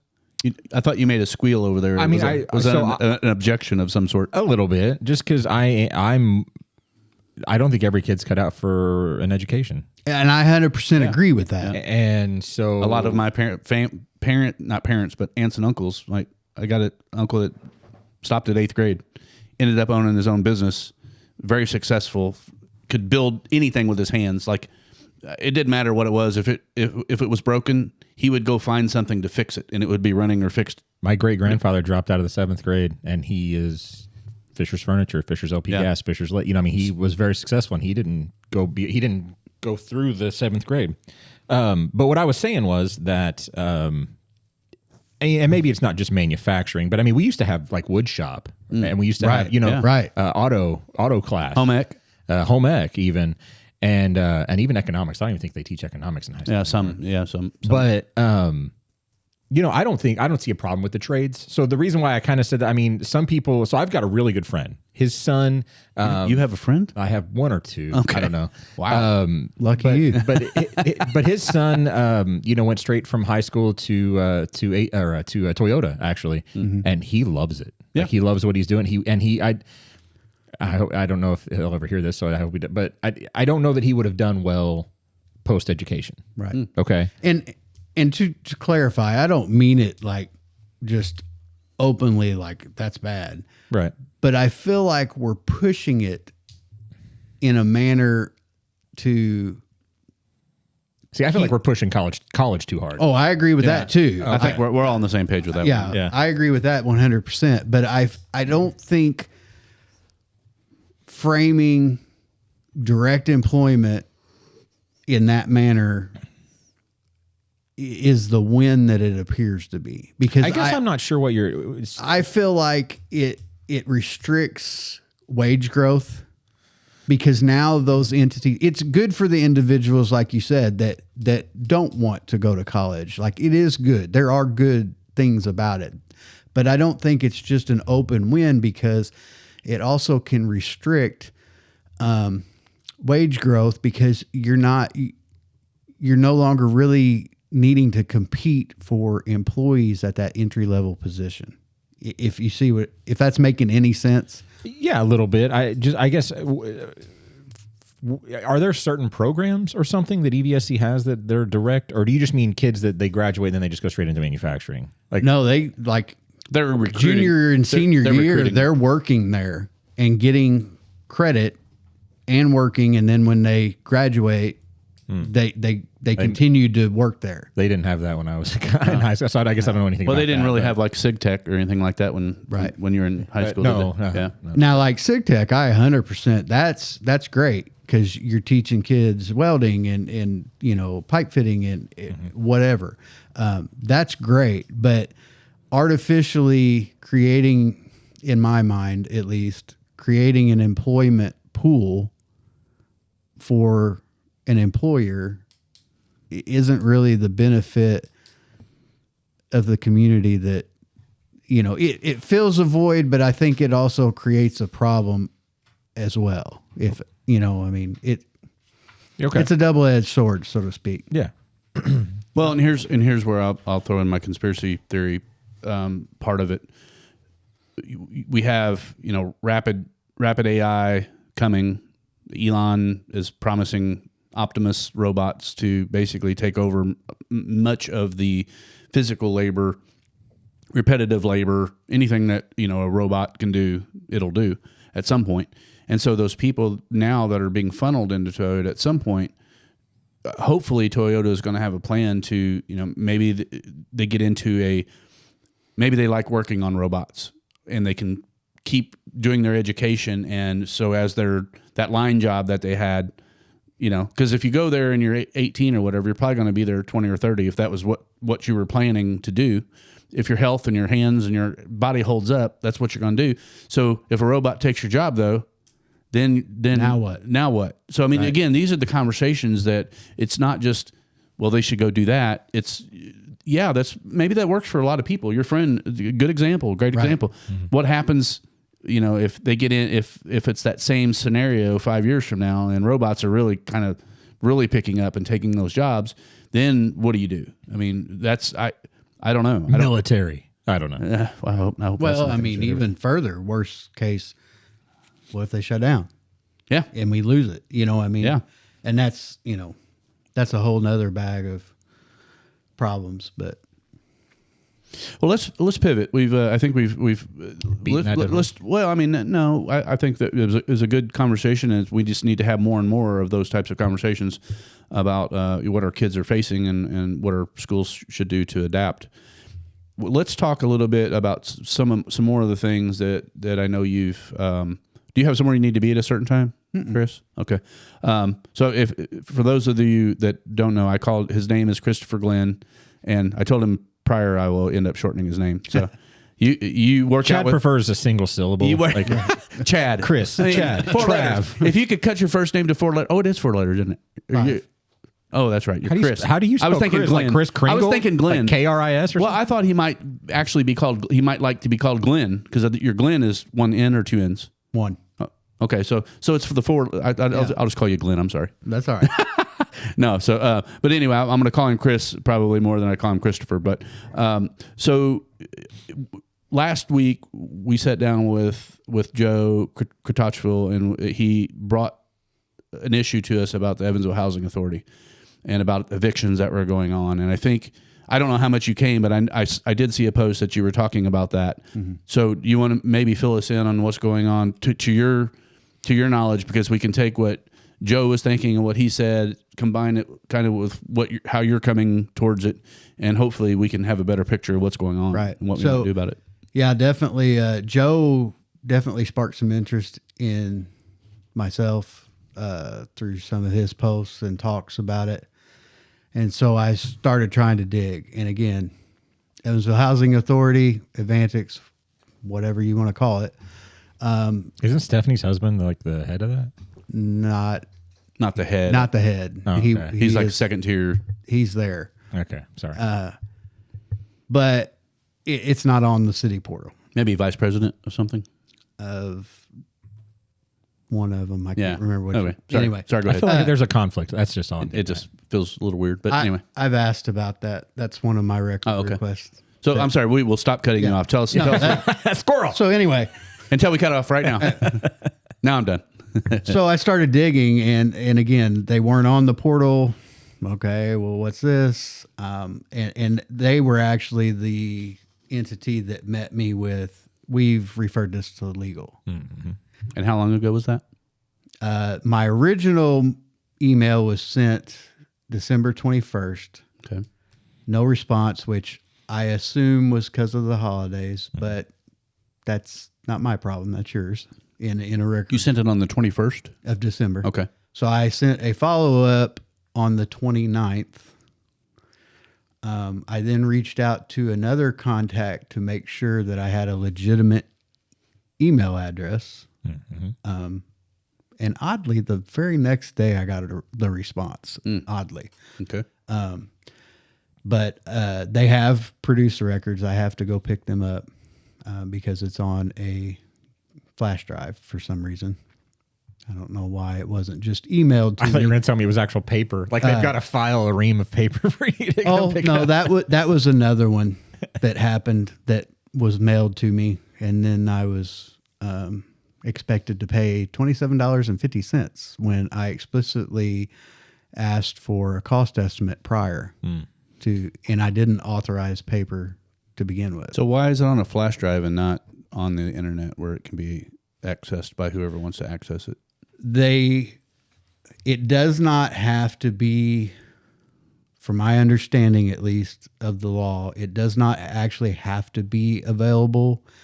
They just have to produce it upon request. Okay, but if we're trying to be efficient, I'm just giving you pushback for pushback's sake. If we're trying to be efficient, we're trying to save money. We're trying to not be burdened by people, 25 or 100 people asking the same question and them having to answer the same question over and over again. Why not just have it out there where we can access it? I 100% Can I be agree. the conspiracy theorist? Or You're going to be the please. Well, not really that, but I'm in the tech. I'm in the tech sector. I've worked for IT companies. I'm now in software and AI development. But to me, I'm not saying they're doing this at all. But the common man would not think to sandbox a thumb drive given to them by their city government to make sure that it doesn't have anything fishy on it. I was actually going to talk about that. Plug it directly into your computer. Yeah. And now let's see. Well, I mean, it's very easy. I know of many programs where you would have no idea that anything happened, and now we can see everything that you do on that machine. I'm just throwing that out there. He's 100% accurate on that. Trust me, I've already thought that. But I'm saying the comment you may, and I would probably have the conversation off screen with you if we needed to talk about it. But I mean, why off screen? I don't, because it get real technical. No, this is legitimate. And but I mean, ultimately, never under any circumstance really would I plug a thumb drive into my machine that I didn't know every step of the way of what it. Right. If I didn't. Right. Even when I buy something from Best Buy or get something through Amazon, I will. You can create a virtual machine on your main machine. You can cut it off from your machine and from networks, and so that's kind of a sandbox. That's kind of just a standalone entity that's within your machine. Mm-hmm. You can have it be read in that, and you can do some diagnostic to check it out. But you're wanting the information on it. But I mean, when I get a new one, I will do that, and then I will do a full format and get rid of absolutely everything on that. There's ways to do it now. When you want the information on it, then you've got to be a little more. Well, here's where I'm going to push back on you on that. Even beyond that, to your point, so their annual reports are online, and so why not the agendas? Why not the minutes? For every year? I don't think we've talked about that. Why they're? I don't think most people know that what you just said. So why don't you go there? So before I submitted the request, I looked to find the information, and on their website you can find, at least as of today, it was still last year, but it showed when all their meetings were scheduled, and part of that, again, they just have to publicly post the agenda, so that could be simply taping it to the door of wherever the meeting's at. To the third tier basement door or something. Technically, that satisfies the law. Okay. That law sucks. Right. But also on their website, in their document portal, it shows their annual report, and there's some type of report in there. But nowhere in that, so you can do it with your reports, right? Mm-hmm. Where you're patting yourself on the back for all the good things you did, but great things done in 25. Not the agenda or minutes. Mm-hmm. that doesn't, I question that, right? Like, that doesn't, to your point, why is it on a flash drive? If you put it on a flash drive, why couldn't you just emailed it to me? Right. That's where I was like, I'm trying to think, like putting hardware in the middle. What I suspect has transpired like this is in the Sounds like a bureaucratic hurdle. Right. Just me saying it. I think they're trying to, where they know somebody who sells thumb drives. I got to do that again. I got to go all the way. I got to go get the thing. discourage me from looking, and or legal actually handles like their administration side of those things. So what I'll just say, and I want you to keep going. This is the exact conversation that a public official should come back with a direct response. Right. This is a question. Why is it done this way? Why can't it be done a way that's safer and easier for me, the civilian that's asking for the information? Someone should be held accountable to answering that question. Mm-hmm. And every administration moving forward should know that this question is going to come to you, and what is your stance on it, and you need to answer it now. That's right. We end a lot of stuff like that. And in comparison, in stark contrast, basically the same time, like we spoke earlier, I had sent a similar request to the Evansville Vandenberg Visitor Convention Bureau over their meetings, and they were all sent very polite. Thanks for asking. I'm going to look into improving this, that, and the other. And I had all the files instantly, and that was the end of the thank you. You satisfied what I wanted to see for now. So why so difficult? Why, again, that circle back to perception. Perception says a lot more than what's, maybe meant in out of context.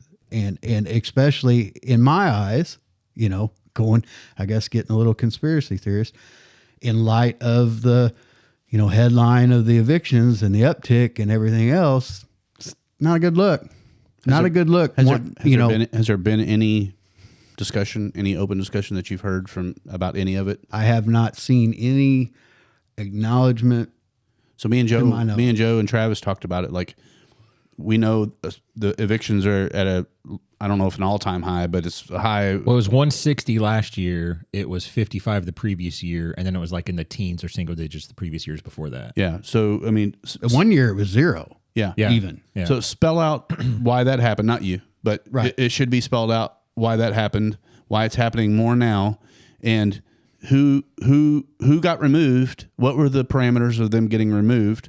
Who got installed back into those places? Like we talked about it last week again, that Joe had said there was local churches that were going to, if it was a money thing, they were going to work to keep, get them caught up or get them on the right track, and it was denied. Right. Since our last talk, I've kind of wondered. I don't know the answer to this at all, and I don't want to sound like it's mischievous. That's not really the word. Anyway, mischievous. Yeah. Do you think there's any financial benefit to being able to place families that need to be placed? Like if let's say if I could put 80 people in housing in this year, then like the state or the fed, somehow we get more money or somebody gets more money, or the devil's always in. So kind of like a Somalian daycare. If they got 90 invisible kids in their daycare, they get $2 million kind of thing. Well, not invisibility. I'm like, so if I could place 100 people and that gets my organization or my city or whatever an extra $10 million, $1 million. Well, couldn't I just kick 100 people out and put 100 people in, and here we go? Like, I don't know if that's a thing. I could totally be off base with that. But that was my I started thinking about that. I'm like, I wonder if there's a metric that if it's met, we need to know what the metrics are of why, who got kicked out and why. Yeah. Now, if it had anything to do with race, color, sex, any of that stuff, if any of that was part of the equation, then that is wrong. A major Absolutely. problem. Yeah. And so what is your criteria for kicking people out? What flip the switch to where they can't get caught up and stay there? We need to know this. We need to know it now. Yeah. And if the lawsuits need to bring that, to me, this is a huge thing that we have to keep going on. And if they're already in assistance housing, they probably don't have the money to hire an attorney to try to. Of course they don't. To try to do anything. Well, and some of the ones, if I remember correctly from the article, the arrearages that had accumulated, it was like, how did like 12 months. One of them was almost a year or something. I think there was one that was like 18. Oh, wow. And it's like, how did it get this far? And again, why, what changed what, kind of, again, I guess going conspiracy theory to your point, it's almost like a reverse union bust effort, maybe, where if we get rid of these people this year, the rates go up. So we're going to earn more. Or that. You get what I mean? Like, and conversely, I want to bust the union because then I can hire all new employees at a lower salary. rate, or I'm lower, amazed, Chris, that you brought a conspiracy theory I hadn't thought of. If I had something to give you right now, you'd win an award. No, that's a good. Yeah. It's a theory. I mean, And it would be nice to know. Okay, so how much was the federal government or state government giving us with these old people that were in there? Oh, I won't say old people, that's age wise, but That just have been there for a while. people that have been there that we Right. decided to boot out. And then what do we get when the new people come in? Right. And what are the standards of those new people coming in? and it is my understanding there is some like HUD compliance pieces to that. But again, with no answers, the public's and the residents are left to wonder why. What's going on. And I believe someone even shared, I saw something on Facebook of like they were down in the office throwing away documents or something. And somebody asked about it and, like, hey, what are you doing? What's going on? Oh, we're cleaning up. So again, perception, it's a bad look. Maybe they were just cleaning up, right? Maybe a water pipe bust. I don't know. I wasn't there. But on top of not really answering, on top of, like you said, the church had reached out and wasn't even acknowledged. Why? And again, to that, there are processes, there's reasons, but it's a huge red flag when you have 0, maybe in the teens, it jumps to 50 something, and then all of a sudden it's 166. Yeah. Well, and again, it's really simple, and I'll even look into the camera. It's right there. There's some confusion out here in Evansville and surrounding counties as to why people are getting kicked out, why the numbers have changed, and it's a really easy fix. If there's nothing weird going on, we're not saying there is something weird going on, but if you don't answer the questions in a timely manner and a transparent manner, we're just going to think that things are going on that shouldn't be going on. It's really easy. Be open to answer questions. They're very logical, simple questions. You're going to require some data. They're going to require some what changed, and as an elected official or part of a bureaucracy that the taxpayers pay for, it is your job to do that for us. We are asking for that information. Please bring it. You can use this platform or any other platform, but you need to start having those conversations. Yeah. Did you have any more like on the EHA? I mean, any of that stuff that you? I don't know if we got through. No, because I haven't received. You're not getting any information. I haven't received anything yet. So I did pull some the reports that were available to try to see if maybe I could find something within those that kind of explained what changed or why, and I didn't really. Wasn't anything there, and that's why I want the meeting minutes and the agenda, because somebody somewhere made a decision, right? And I can speculate all day, but that's what you're left to do when you don't know. But that's not me, and that's not what my platform has been. Well, we do have a lot of other watchdogs that pay attention to this podcast and listen to the podcast. If any of you have information on that, please reach out to either me or Chris, and we would like to I'd like to have more of a organized effort to take these big issues and demand some transparency on them.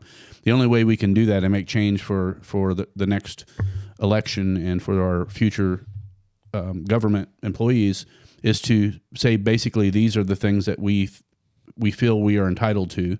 These are the things that are going to make us trust you more, that when you're asking for more taxes and you're asking for all these different things, we know where the money's gone. We know where it's not going. We know where there's cracks. I mean, we're entitled to transparency. We literally have been asking, since before this last election for information, and we're not getting anything. So please join us in that effort. And if you have any more information that I have insiders in the police department, I have insiders all over the place, kind of like you, that they reach out and they're like, I can't really, I'm still working here or whatever, but here's the information. And, part of the story that you and I think you asked for some requests.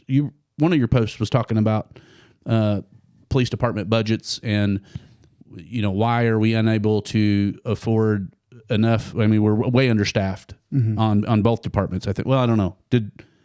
Did Noah say that the sheriff's department was pretty close to yeah, I thought fully staffed? I thought it said it was a city police that was not that's having the problem. Yeah, city police. Last hard number that I heard at council is short 24 officers. But I think some of that is people just don't want to be officers anymore. They don't want to deal with what an officer has to deal with right now. 15 years ago, longer than I'd like to say, I thought about it. Right. Like I really thought about, I thought I like talking to people. I don't know a stranger. I'm a pretty good sized guy. I might be able to, but I wouldn't want to deal with what you'd have to deal with right now. But here's the concerning part about that, Travis, is just last year, 11 officers resigned for whatever reason and 3 retired. So I don't know if that is on top of the 24, if that's calculated with that, and last year they received a substantial pay raise because we understand and the administration saw that there's a problem, right? Mm-hmm. And after that pay raise, you still have 11 resignations. Like, that's not a salary issue. No, that's what I'm saying. That's a leadership issue or something, right? Right. And again, until we have conversations, what's really the problem? And, to my post point that day was, if we're having these issues, and I think the post was centered around the recent, Evansville's going to lose $4 million because of SB1. Police might suffer, roads might suffer, parks might suffer. Why are we leaning on emotional tags? That's a scarcity framing with threat appeal, right? The essential services are going to suffer. Mm-hmm. Why are we not talking about non-essential things first? Or some payroll. Right. Like, what, and why would you specifically mention police when you're already short-staffed? Mm-hmm. And if that's the case and we are hurting for money, how can we afford 24/7 security details? Yeah. Yeah, that's information that we definitely need to have, how much money that's costing the city and how it's affecting what we can pay our cops. And as far as hiring more cops, I mean, that's not a small number that we're looking at there. I did want to throw in, since we were talking about it, like, I know morale is down, fewer people want to be cops. We talked about it a lot with the, I think it was the Everett Nunn case. We've talked more off the podcast than on, because I didn't want to get into the weeds of the back and forth in that particular conversation. But we're talking about fewer people want to become law enforcement officers for a lot of different reasons, and one of them I think has to do with doxing. And so you go to the Everett Nunn case and the officer involved shooting and the person who was deceased. There's this big back and forth going, well, I don't know whose decision it was, basically, to release the name, picture, and everything of the officer who was involved, but they did all that before there's been any investigation or any, like, is he guilty of something or whatever, because all they've done by releasing that person's name is put the family in jeopardy. It's not helping anybody. And you have other law enforcement or future law enforcement seeing that, saying, well, if some crazy person or some person in a weird situation doesn't comply and I'm forced to use my gun in self-defense, I'm going to face this same thing. And then I'm putting my family, my kids, my future in jeopardy forever forward. And so, like, I wanted to say that to say this. So one of the things that we're talking about is potentially coming in a 2026 regular session in Indiana is Senate Bill 140, SB 140, proposed legislation in Indiana addressing doxing and introduced. The bill creates a chapter in Indiana's criminal code to define criminalized doxing. It was authored by State Senator Vanita Becker. I don't say her name in positive quotes very often. Sounds like it's a pretty good one. Key provisions, definition, person commits doxing if they knowingly or intentionally post the personal information, address, home address, phone number, identity details of a targeted person or someone closely connected to them. And so I think they're meaning this in relation to private citizens doxing other people. Mm-hmm. I don't see anything having to do with basically our city, county governments doxing officers for rightfully discharging their weapon, or even if it's not rightfully, we still don't, the investigation is not done. We haven't been told either way. Yeah. So I think in, how we are harping on transparency right now, some people might come back and say, well, they just want to be transparent. So what I would say myself, because I was being devil's advocate there, but that's not how I feel about it, is that maybe we are transparent about it, but after an investigation or after actually you cannot be transparent about things whenever there's an active criminal investigation. That's why every police officer, right, a chief that comes on and there's a murder or there's an act of wrongdoing potentially by an officer, mm-hmm, there's a process that everything goes through that they'll just say, we cannot comment until this active investigation is over. Right. So they actually have an out clause where they don't have to do that. Well, and that circles back to that. It's not transparency is all I'm saying. It would be transparent if he did something wrong. He's proven to do something wrong, and then he was criminally, right, being criminally charged for something. Then right, I can understand he's going to have to go to court. He's going to get doxed in some way, shape, or form. Well, and two sides of that. To your point, it goes back to that negative framing. Once you frame it that this was wrong, blah blah blah, that's going to stick forever, whether guilty, not guilty, wrongdoing or not. Right.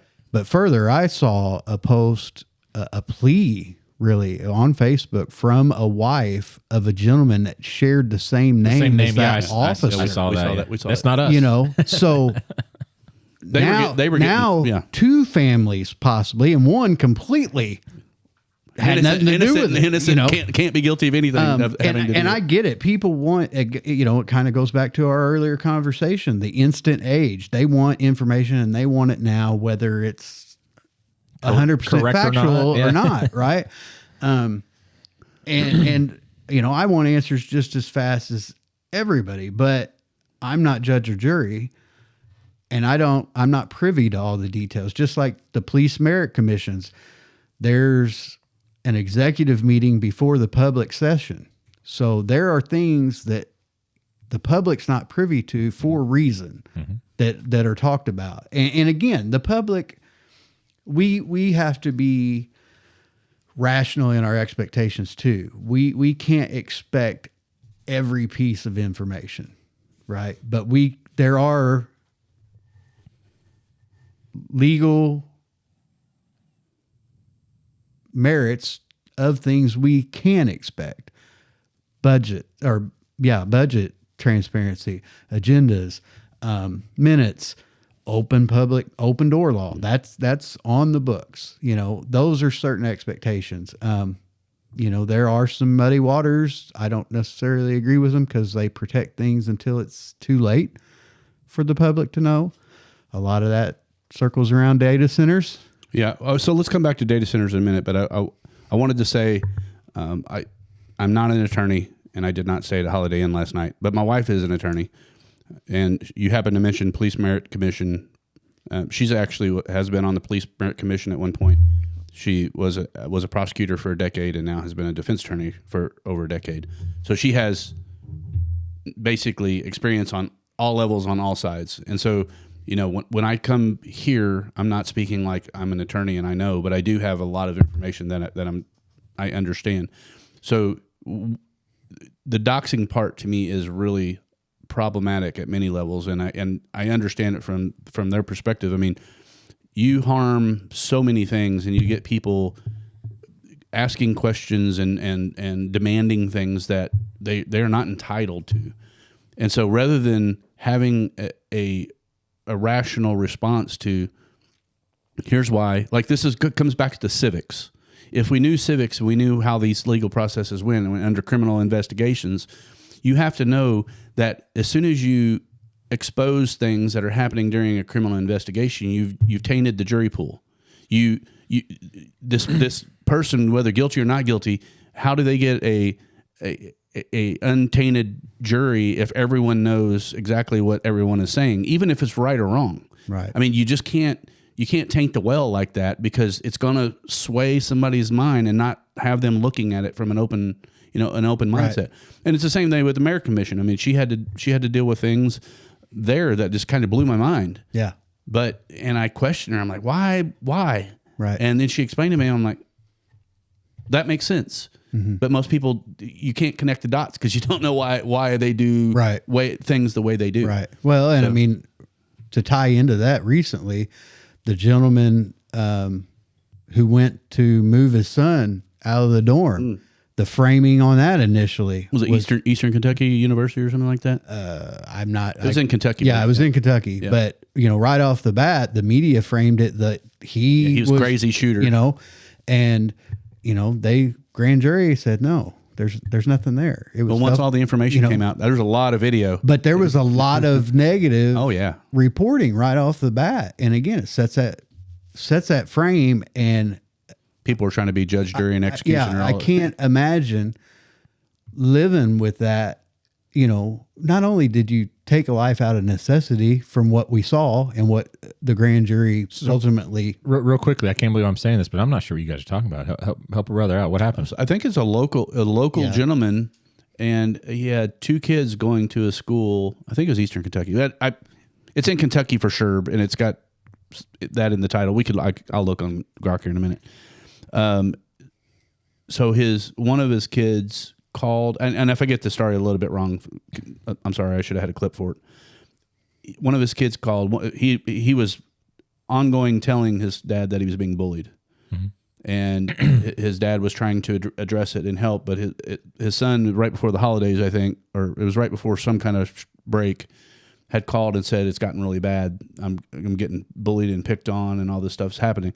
Apparently the dad, and correct me if I'm wrong, apparently the dad shows up, and there's like several of these different groups that were surrounding and targeting this kid, baseball bats and threats and all kinds of different stuff. So it was actually a real thing that was going on. And to the best of my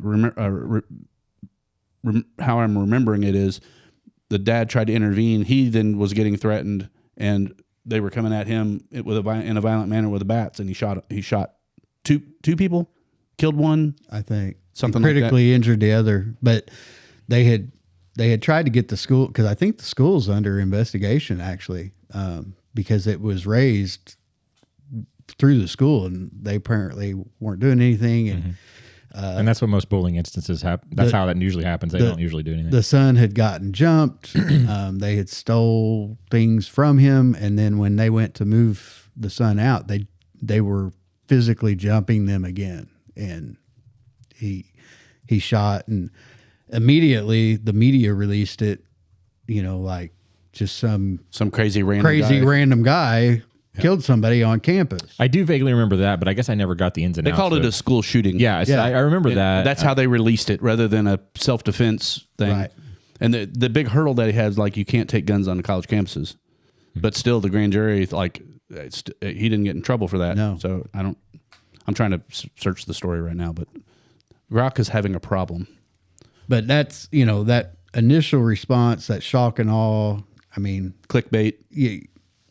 That's going to stick with him. Yeah. Forever.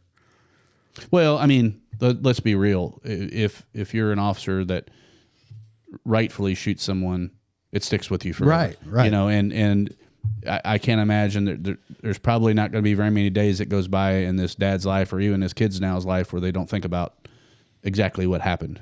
Right. And even questioning yourselves, could I have done anything differently, or should I have done it? Right. There's always that. Right. I mean, I'm a personal protection person. If I ever had to use, a weapon to defend myself or my family, it wrenches my stomach just thinking about it, like that. You actually have to deal with that. But when it comes down to it, am I going to just sit back and let somebody harm me or my kids? That's not happening. Right. It's not happening like that. But you're gonna deal with it forever. So on December 9th, 2025, shooting occurred at campus of Kentucky State University in Frankfort. Is that near Cincinnati? I think Frankfort's right across the river from Cincinnati, isn't it? Not sure. Anyway, I won't mention the dad's name.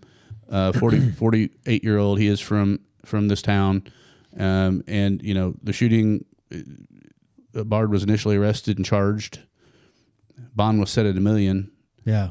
However, on December 23rd, 24th, Franklin County Grand Jury reviewed the evidence, including testimony about the bullying and immediate threat during the confrontation, and declined to indict him during the shooting of justifiable self-defense. Aftermath, the parents of the deceased were arrested in Indiana. So then the parents were being harassed, and there's people that were arrested on intimidation charges. The parents of the kids who were bullying? No, the victims' parents were making all these online threats about the guy that went and protected his kid. So the two that got shot, their parents, one of them, or one of them, one of them. Yeah. Gotcha. So they actually got charged, and it doesn't say. I'm not saying a follow up on what has happened to them since. Assuming they're still in jail or probably awaiting trial. Right. So I mean, it's even like when the good guy wins, he loses. He loses. Yeah. So I mean, there's no win. There's no win in it. There's no win in that situation. No one wants to do that. I mean, there may be Right. a few people that really want to go Rambo or something, but most people, I carry, you carry. I know a lot of people that carry, and we carry to hope to never have to use it ever. But if my daughter is in mortal danger, will have no problem using it. But you don't want to. I've carried for 20 years, and I've never ever considered even remotely grabbing it. And I've been in some just weird situations. I mean, it's just not ever something I'm ever going to do. But you still want it there in case you need it. Well, I mean, it never happens until it happens. Right. And then I'm not going to be the one that's like, well, why did I forget that today? Well, it didn't happen. Mm-hmm. So you, prior to us taking this little rabbit hole conversation, I forgot where you were talking. Yeah, we took a detour in Albuquerque there. Pivoting to data centers, maybe. I think you have done some information, some search and information gathering on that. Why don't you tell us kind of just your take on the whole conversation, and as far as data centers and then potentially coming here, and what information you were looking for and what you're hoping to accomplish. Yeah. So data centers is another really difficult thing to research, because more often than not, almost always, they're initially protected by NDAs or non-disclosures.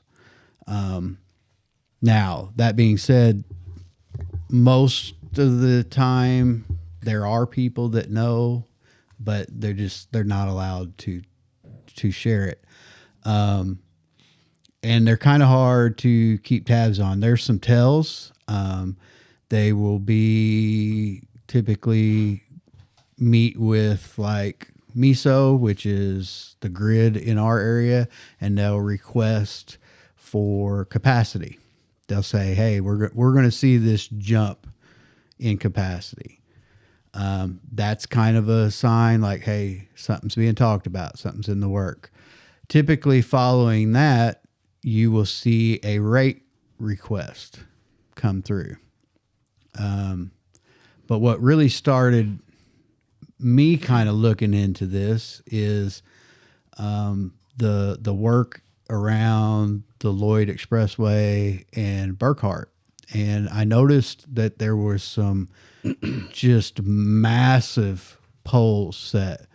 And for context, so typically residential poles are the wooden ones, they're tall, but they're not huge. And then you'll see around, usually leaving like substation to substation transmission lines, they're the bigger single metal poles, but you could still probably, a guy like us could put our arms around them fairly easy. But the ones there at Burkhart and Lloyd are massive. I guess I've never looked. I mean, they're huge in diameter. And immediately I started, like every time I would drive by there, I'm like, why are these so big? What is coming through here? What is the reason, right? What's the logic? Why? And so I finally started digging, and it looks like high capacity transmission is the reason. So, of course, me being me and questioning, well, why in a retail residential area, do we need high capacity? This isn't an industrial. There's no manufacturing there. There's hospitals. The hospital's on the other side, Yeah. but it's been there, right? So what are we doing? What are we shoring up? And so I started digging. Well, and I started like, what are signs? What will you see about data centers that typically suggest that they're being talked about? Because already in the news, we know Indiana's like, it's a hot topic throughout Indiana, right? Yeah. Well, number one's that capacity increase. Well, it just so happens that there has been a capacity request to MISO somewhere between the A.B. Brown plant and Gibson, which is Duke. Interesting. Okay. Well, Gibson, which is Duke, is set to shutter by 2035. They're going to close it down. It's the plant. Shutter by what date? 2035. Okay. So now I'm going, well, okay. But there's a wildlife area around that plant. Yeah. And I've been up there many times, and they've kind of pushed the boundaries, right? They've extended, they've closed some more roads off. Have you ever seen our cooling pond? Yeah, Like 3,500 acres. It's 3,500 acres. gigantic. Anyway, yeah. It's amazing this time of year for ducks. You can't hunt or anything, but it's you get them. You can go look at 'em. You can go look at them. Well, you can't even go look at them now because No, it's all fenced yeah. off. It used to be open. Oh, really? You I've never used to known. could fish, and there was like a sailing club that would go, but the selenium levels, from my understanding, are Or that water's got to be terrible. so high on that lake. We're worried about an Aaron Brockovich situation breaking out. No Right. kidding. They don't. But anyway, It's like black when you look at it on like maps. It's Yeah. crazy. But they're doing all this, like expansion construction. Okay, you're closing down by 2035. Why are you doing construction? So I started researching that. Well, it would suggest that would then become like a switch yard for data center pools. So basically all the grid would route through there because the infrastructure's there. Okay. So like over by like Costco, like across from Costco or something? Like where would there even be a place to put a massive data center? No, Well, the capacity request is somewhere between Mount Vernon, A.B. Brown, and Duke. Right. Okay. On that transmission line. So it leads me to believe this particular request would be somewhere in Posey or Gibson County. Oh, okay. I'm just trying to think over in the Burkhart. Well, and so I started digging more. Why are we shoring up transmission? Because we also connect with Cully in Warwick County that the current administration and EPA has said, nope, you're not shutting down coal yet for 3 more months. Right. That kind of, okay, what's going on, right? With everything considered. Plus, we've really done a focus on the Lloyd, right? We're doing all these changes, these displaced left turns. Please don't get me started. I don't want my blood pressure to rise. Well, Let's not talk about that. So why are we making this a corridor and for what? All right. This all kind of connects. Well, then I got to thinking, our latest rate hike, that was sign number 2 from CenterPoint, the IURC request that they were granted. They cut it back, but they still were granted it. Well, if there's NDAs and stuff, they're not going to disclose, put my conspiracy theory hat on again, that information. But Do you ever take that hat off? yeah. You can if you're a good investigator. So they got approved for this rate request saying infrastructure upgrades, right? But why? Why all of a sudden? Why that area? Another thing would be like land parcels being gathered. So that's something to keep an eye on. Like, is somebody like an LLC buying a big lot of land together? Well, that got me thinking. Evansville's got this big land grant or land bank, right? Why? What are they doing? It makes it easier to, we're cleaning up blight. We acquire properties. We put these properties into a land bank. Then they sell easy together. So there's just a lot of red flags. There is a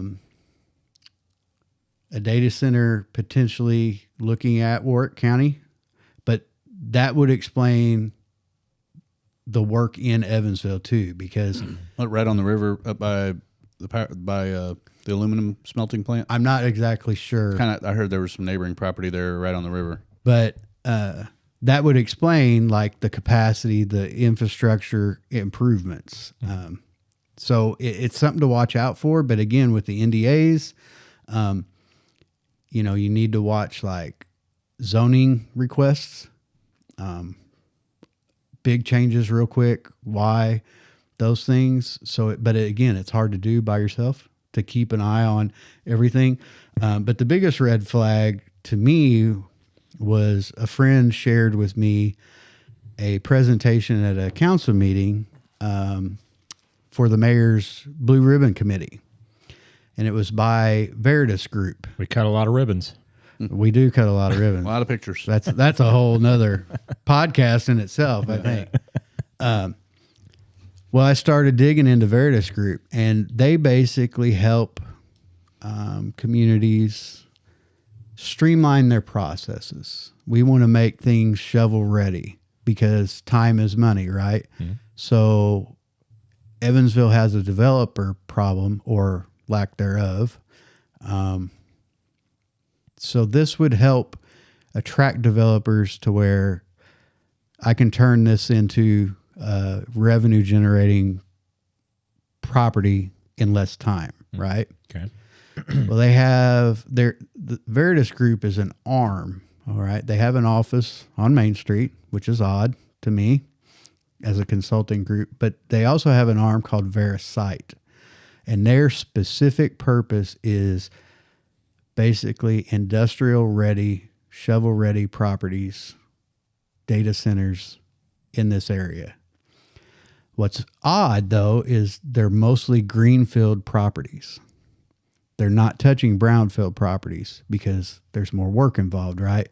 Like Jacobsville, for instance, is a brownfield, but there's a lot of EPA things there. So that's why we have a hard time getting developers in that area, because there's a lot of pollution from the industrial age of that area. Right. But all these things triggered my biggest performing post about what's going on. Are we getting data centers? Like, somebody talk. Surely there's a whistleblower that knows, you know what I mean? But be transparent. Is that why my rates went up? And logically, why I don't agree with it and I don't like it, but we are a population in decline. And what a better way for a community to make up lost tax revenue and utility revenue than a data center, because it's going to make rates skyrocket. There's too many red flags to say, oh, and nobody's pushing back. Nobody's telling me no. Nobody's giving me explanations. Well, here's where I feel like we as an organization of podcasters or truth seekers can start to put some pressure and demand some answers on some things. We talked about this with Joe last week because, I want to have the full debate on what data centers are, what they aren't, what they could help us with, if anything.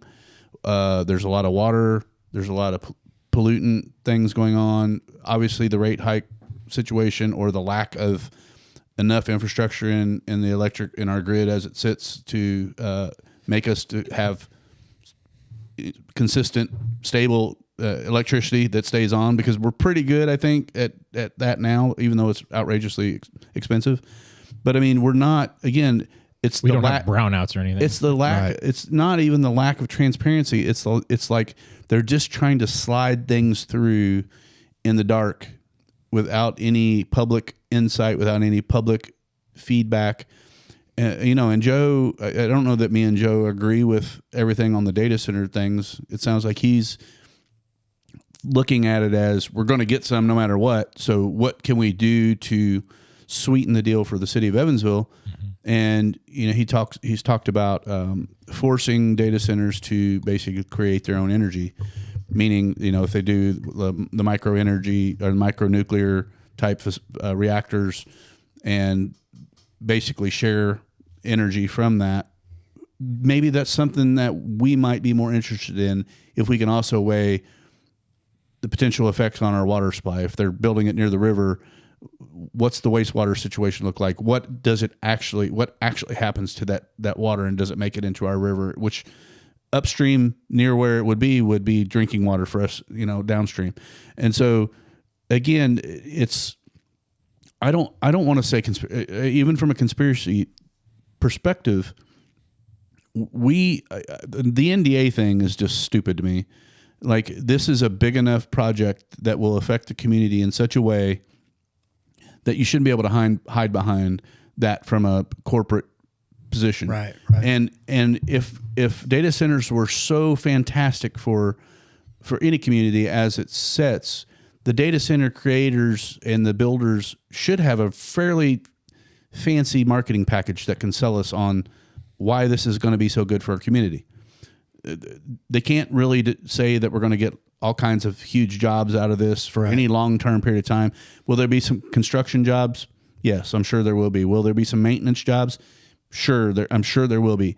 But you have to weigh the pros and cons and what we're actually getting back out of that. Right. I've brought this thing to the floor of Facebook today, and I've been getting pushback from all kinds of different people, and I love it. People that I love, respect. We don't agree on everything all the time, but I mean, I made this quippy post about what's going to happen when I'm president in 2038 or whatever. Yes, I saw that. 35, I think is 35, whatever I said, whatever the date was, doesn't really matter.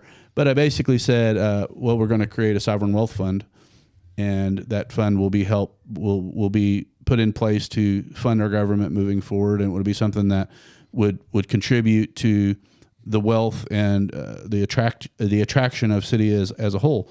Because why do we want to continue running deficit budgets and owing more and more and never be able to pay it back? It's got to give somewhere. It's going to snap.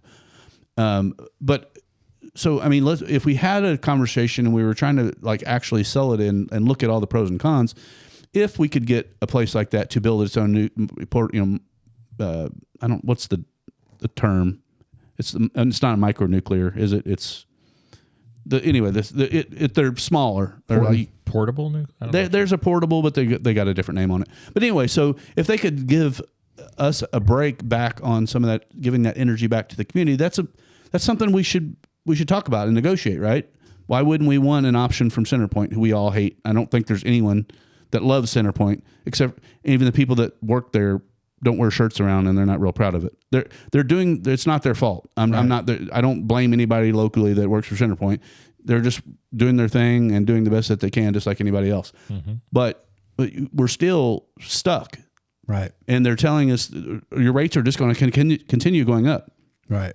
So hit on that, and then circle to. We did end up getting a nomination of a local individual on the IURC committee, which is one of 5 people on that board. And so kind of tell me what your thoughts are on having the conversation about even what data centers will or won't bring.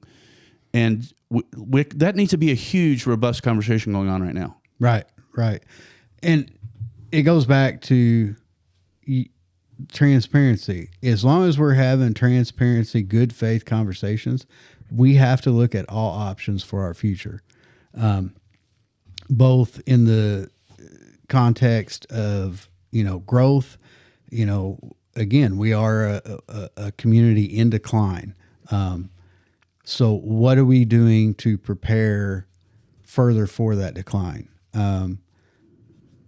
Be it increase, that's just going to increase tax rate. As you pointed out, could this lead to an offset of strain on our energy production and energy rates? I'm not 100% opposed to it if they're paying for their required infrastructure, right? Like, don't raise my rates to cover your business. Right.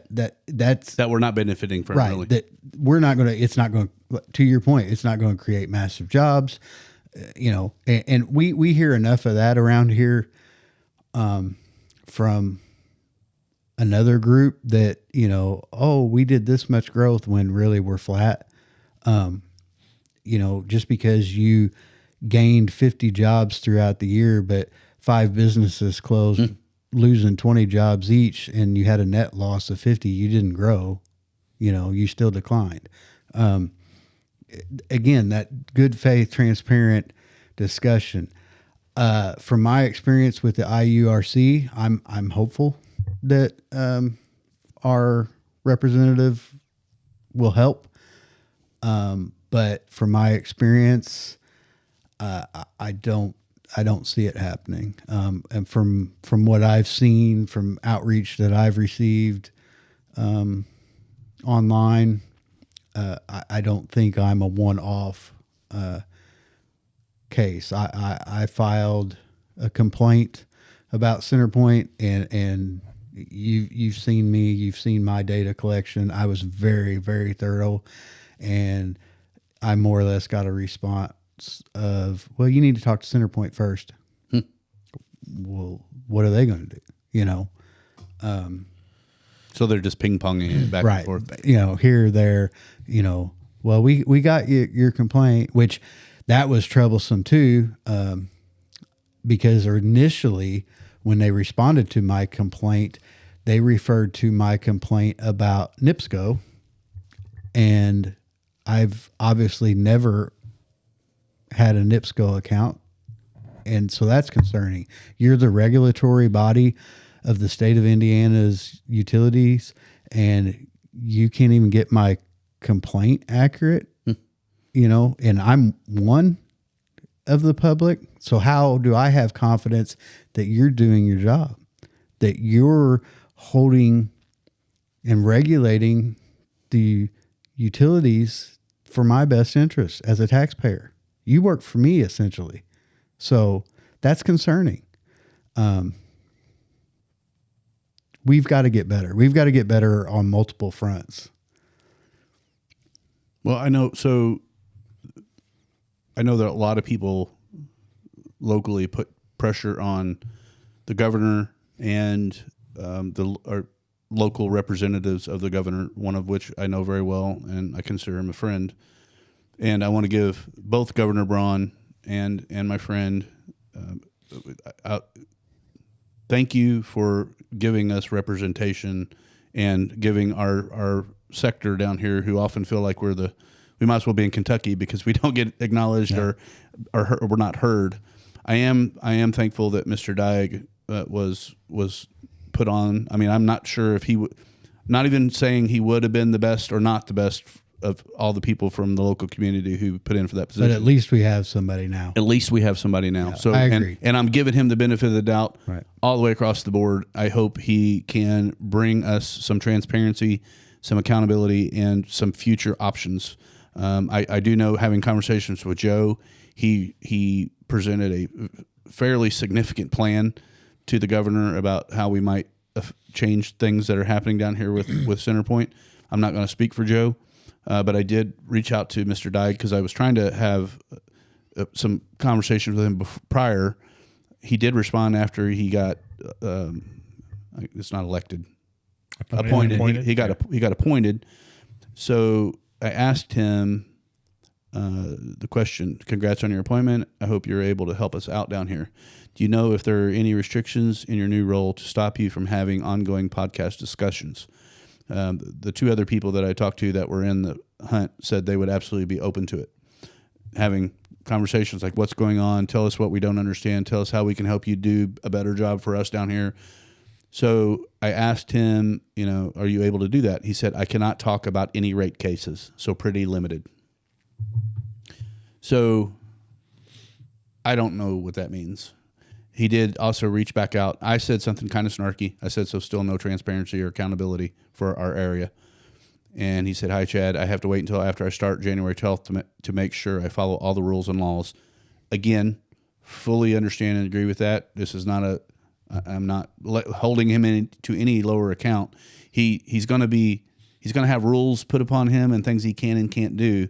And I think it's going to be interesting, at very least, for us to learn what he can and can't give us, because we actually physically will have somebody here.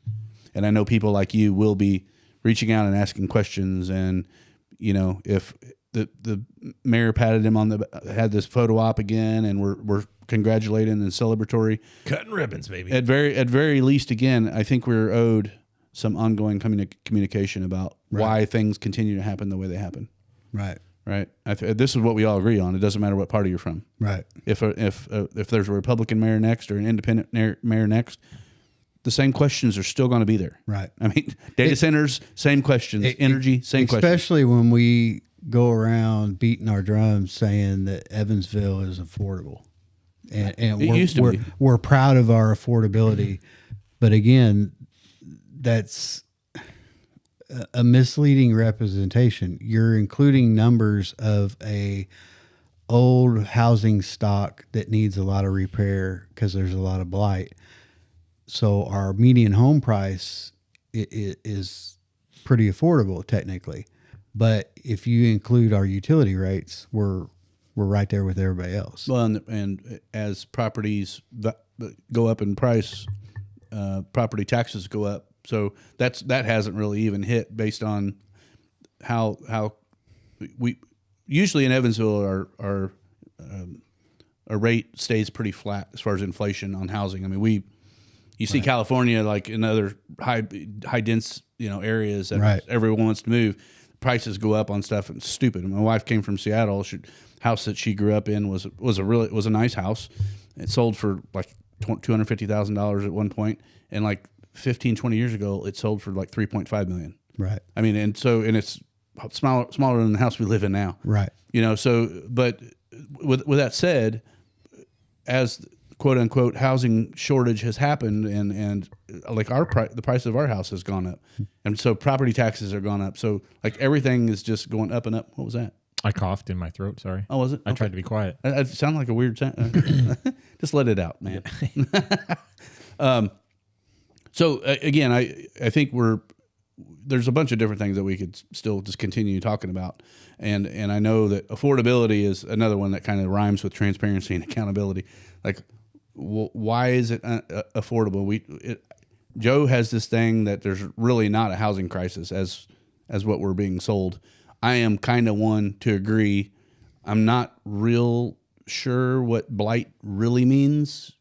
I think blight sometimes can be an overused term, where what blight used to be when my parents had no money and rented a house is they just lived in a not so great home. Right. But they could afford the not so great home because guess what? It wasn't that great. Right. So if you tear those things down and you build things that either are public housing where you're putting more taxpayer dollars behind it, or you're raising the rent of the area because those places are now more lucrative or whatever. I mean, you just do the same thing in different areas. Right. Yeah. So you're making the bet that putting these areas and making them a nicer place to be is going to make everything better. All it does really is raise the property values of everything. You make that one-time hit when you sell it, but when you go to buy your next one, good luck finding something of the value that you had. You're going to pay more in a better neighborhood. Right. Me and Travis talked about that a lot. Oh yeah. So I'm looking at that right now. Yeah. Like, we're thinking about a new so even house, if we've talked about downsizing, Right. like we can sell it and make money, but like to buy half of the house that we have now, we're going to spend just as much. Right. Right. So yeah, our CenterPoint bills might be a little less. Our property taxes Well, might be a little, maybe not. Maybe not. Maybe not. So, but it's just the unknown, Right. Right. And I would tend to agree with Joe on the housing shortage. I mean, it seems like every time I blink, there's a new apartment complex, condominium complex, housing development all across the city. And if we're losing population year over year like we have since 1960, what's driving all these new housing developments? Is there really a shortage? That I don't understand it. All right, Travis got in trouble last week because he was here too late, and I can't. We have a little bit of time, but were you going to share one of our? Yeah, so songs? I'm going to pivot to AI just a little bit. Okay. And so we have kind of a regular segment that we do on the pod talking about AI. We've touched it a little bit just through our education conversation, but I do this. I'm going to do it every week. I'm going to try to do it every week. I had fun with this one.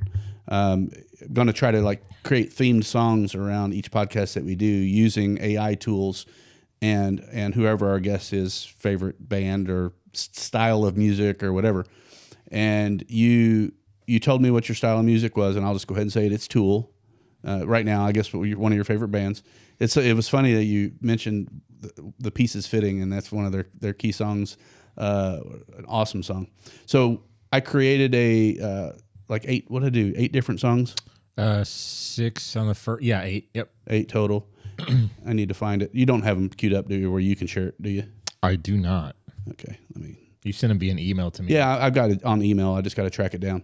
So I'm going to share this again. This is kind of a fun thing to share and to talk about, but also kind of just a warning to people in the area and how rapidly AI is changing things and will be changing things to the point where like musicians their lives are going to be changed, artists' lives. We talked about your kid's path and how that might be changing with everything that's moving around.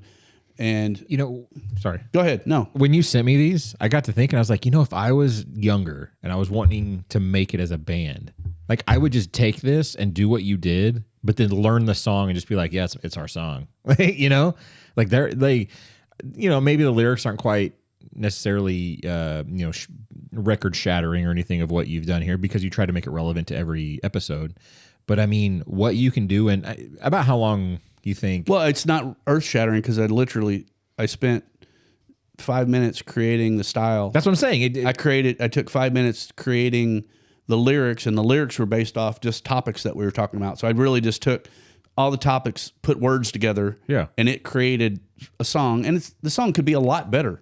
Like if I spent a couple hours on it.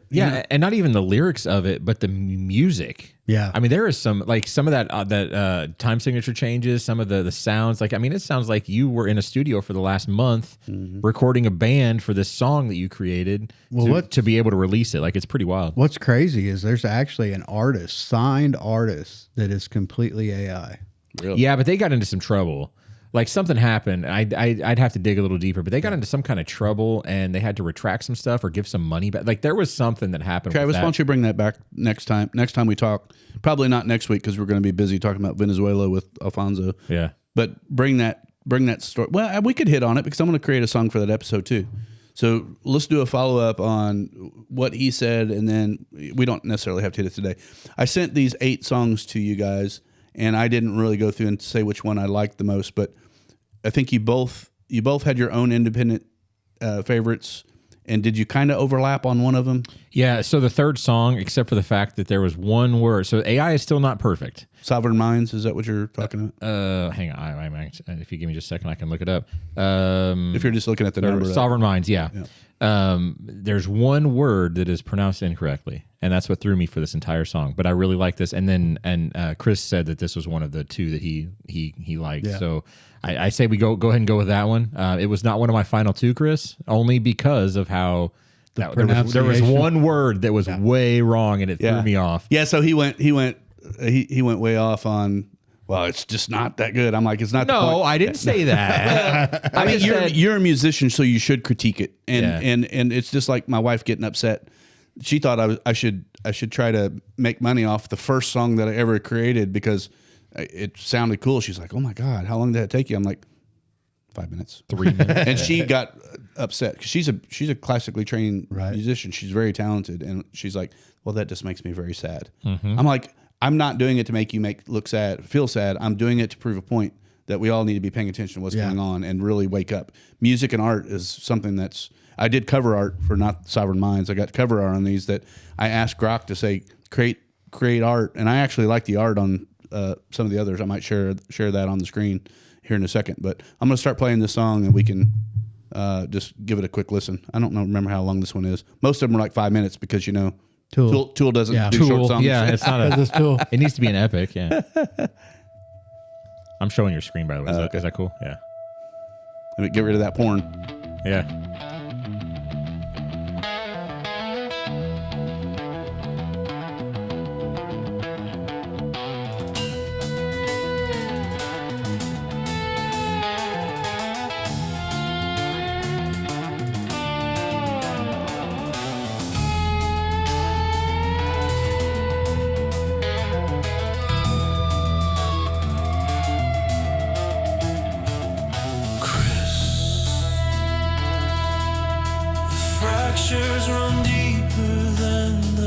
surface shows.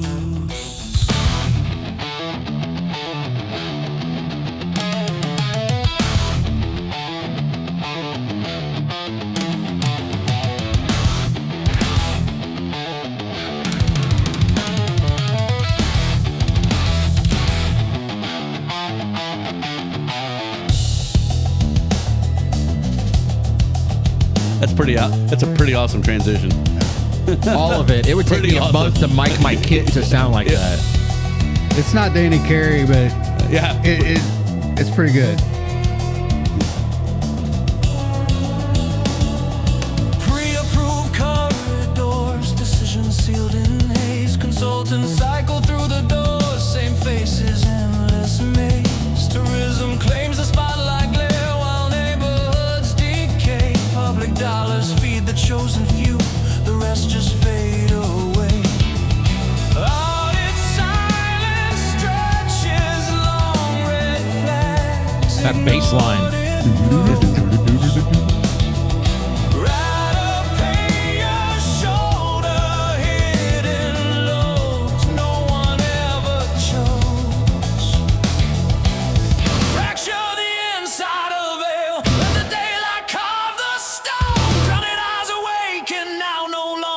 Stand alone, sovereign minds entwined. I'll talk about that in a minute. Centralized and strong, truth reshapes the grid we build, where people belong.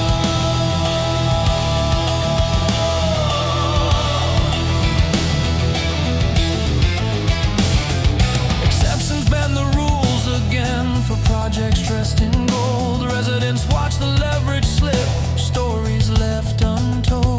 Utility burdens climb unchecked, data shadows feed the surge, while transparency is promised soft and quietly submerged.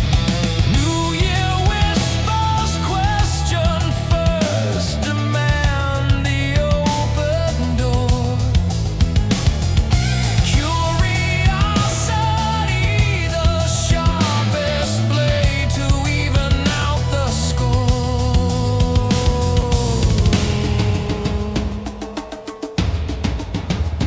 Tribal drumming there. Badass.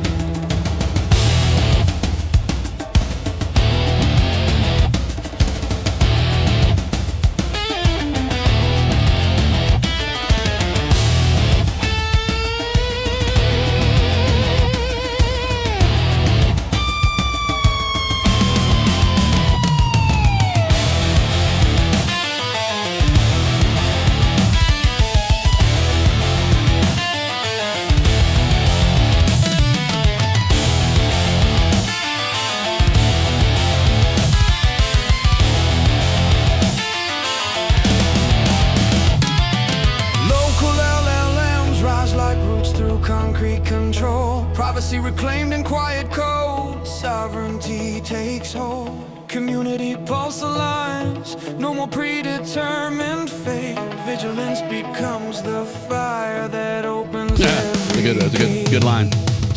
Fracture the insider veil, let the daylight carve the stone, grounded eyes awaken now, no longer stand alone. That chorus goes down to being a singular when he says alone. Yeah. Strong truth reshapes the grid we build, where people belong.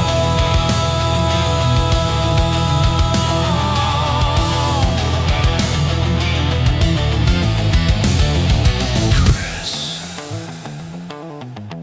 That's you. Fractures heal.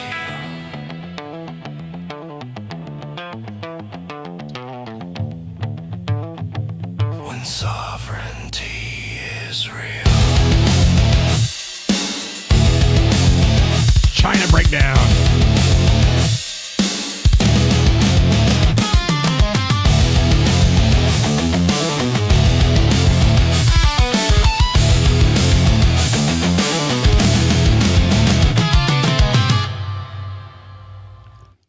don't care who you are. That's pretty good. That was great for 5 impressive. minutes. Yeah. But the fact, so did you No, tell it 5 minutes, not just for this song. for like all of them? Yeah, for pretty well. For like all 8 of them? So what blows my mind is it all sounded amazing. It sounded like a very polished band who'd been in the studio for the last month to try to, and had a producer and everything. I mean, it sounds amazing, which is really sad, honestly. Yep. But even to go so far as to utilize the lyrics, like I was just saying, when there's this part at the end of the chorus that, and then at the very end it says alone, and it goes from this very high chorus to a little bit to nothing to sound like a singular person talking like they're alone. Like that is crazy. Not personification, but like just. I wonder if it worked it out, or if it just if it was a weird coincidence or what. But that's crazy. Anyway, I thought it sounded great. Yeah. So just so you all know, I created 8 different songs. If you want to check those out, you can go to Suno and search for Unite the Divided. Not currently taking any funds for that. There is some art. I did the art on that computer, so I don't have it. So there's some art on. There's several songs that I would really love to just share. There's some great, and different sounds, and. So it's funny. I asked him, I said, what band? Because he can kind of like put in sort of not necessarily the band, but like what they sound like, whatever. I said, Right. Do you put in Dream Theater or something? Because it sounds very Dream Theater to me. And then he told me too, and I was like, well, I went back further in time, but it's pretty much, it's very. So, I mean, the interesting thing there is like if I got together with somebody like you and even my wife and knew how to talk about what music is and the progressions and all that different things. I mean, we could create, you and I could spend 5 minutes in Grok Heavy. I mean, for full disclosure, I got a $300 a month Grok Heavy, and that's how I'm building the songs. So it might be a little advanced in the lyric and the prompts that it's putting together for me to plug into this other AI software. Right. But like if you could say actual technical information about, I want this combined with this, mash it. I love mashups. Because song 2, which is the one I liked, it was the time signatures were all over the place, and I loved it. And I didn't take enough time to try to nail it down to see what it was. But it was like 5/8 going into 4/4, going back into either 5 or like 6/8. It was doing something weird. Was it in the beginning? It was doing, and I loved it. I was through like most of the song, yeah. But we don't have to listen to the whole thing. Let's listen to the first clip of it. So instead of being 1, trying 2, not to get you 3, divorced. 4, 1, 2, like instead of being 4/4, which would just be 1, 2, 3, 4, if you listen to it, you can't do that on that song. And it's do you know what I'm talking about? Yeah. Did you hear how the time signatures were a little different? Let's listen to the beginning of it, and we don't have to listen to it all. Mic me up, boy.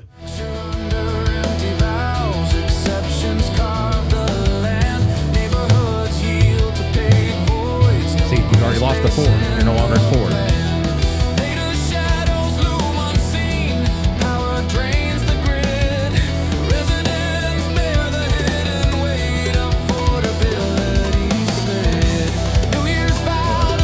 Like that's just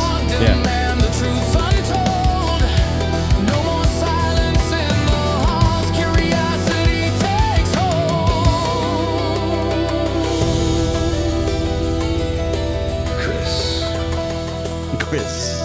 Awaken the roots in this new dawn's light.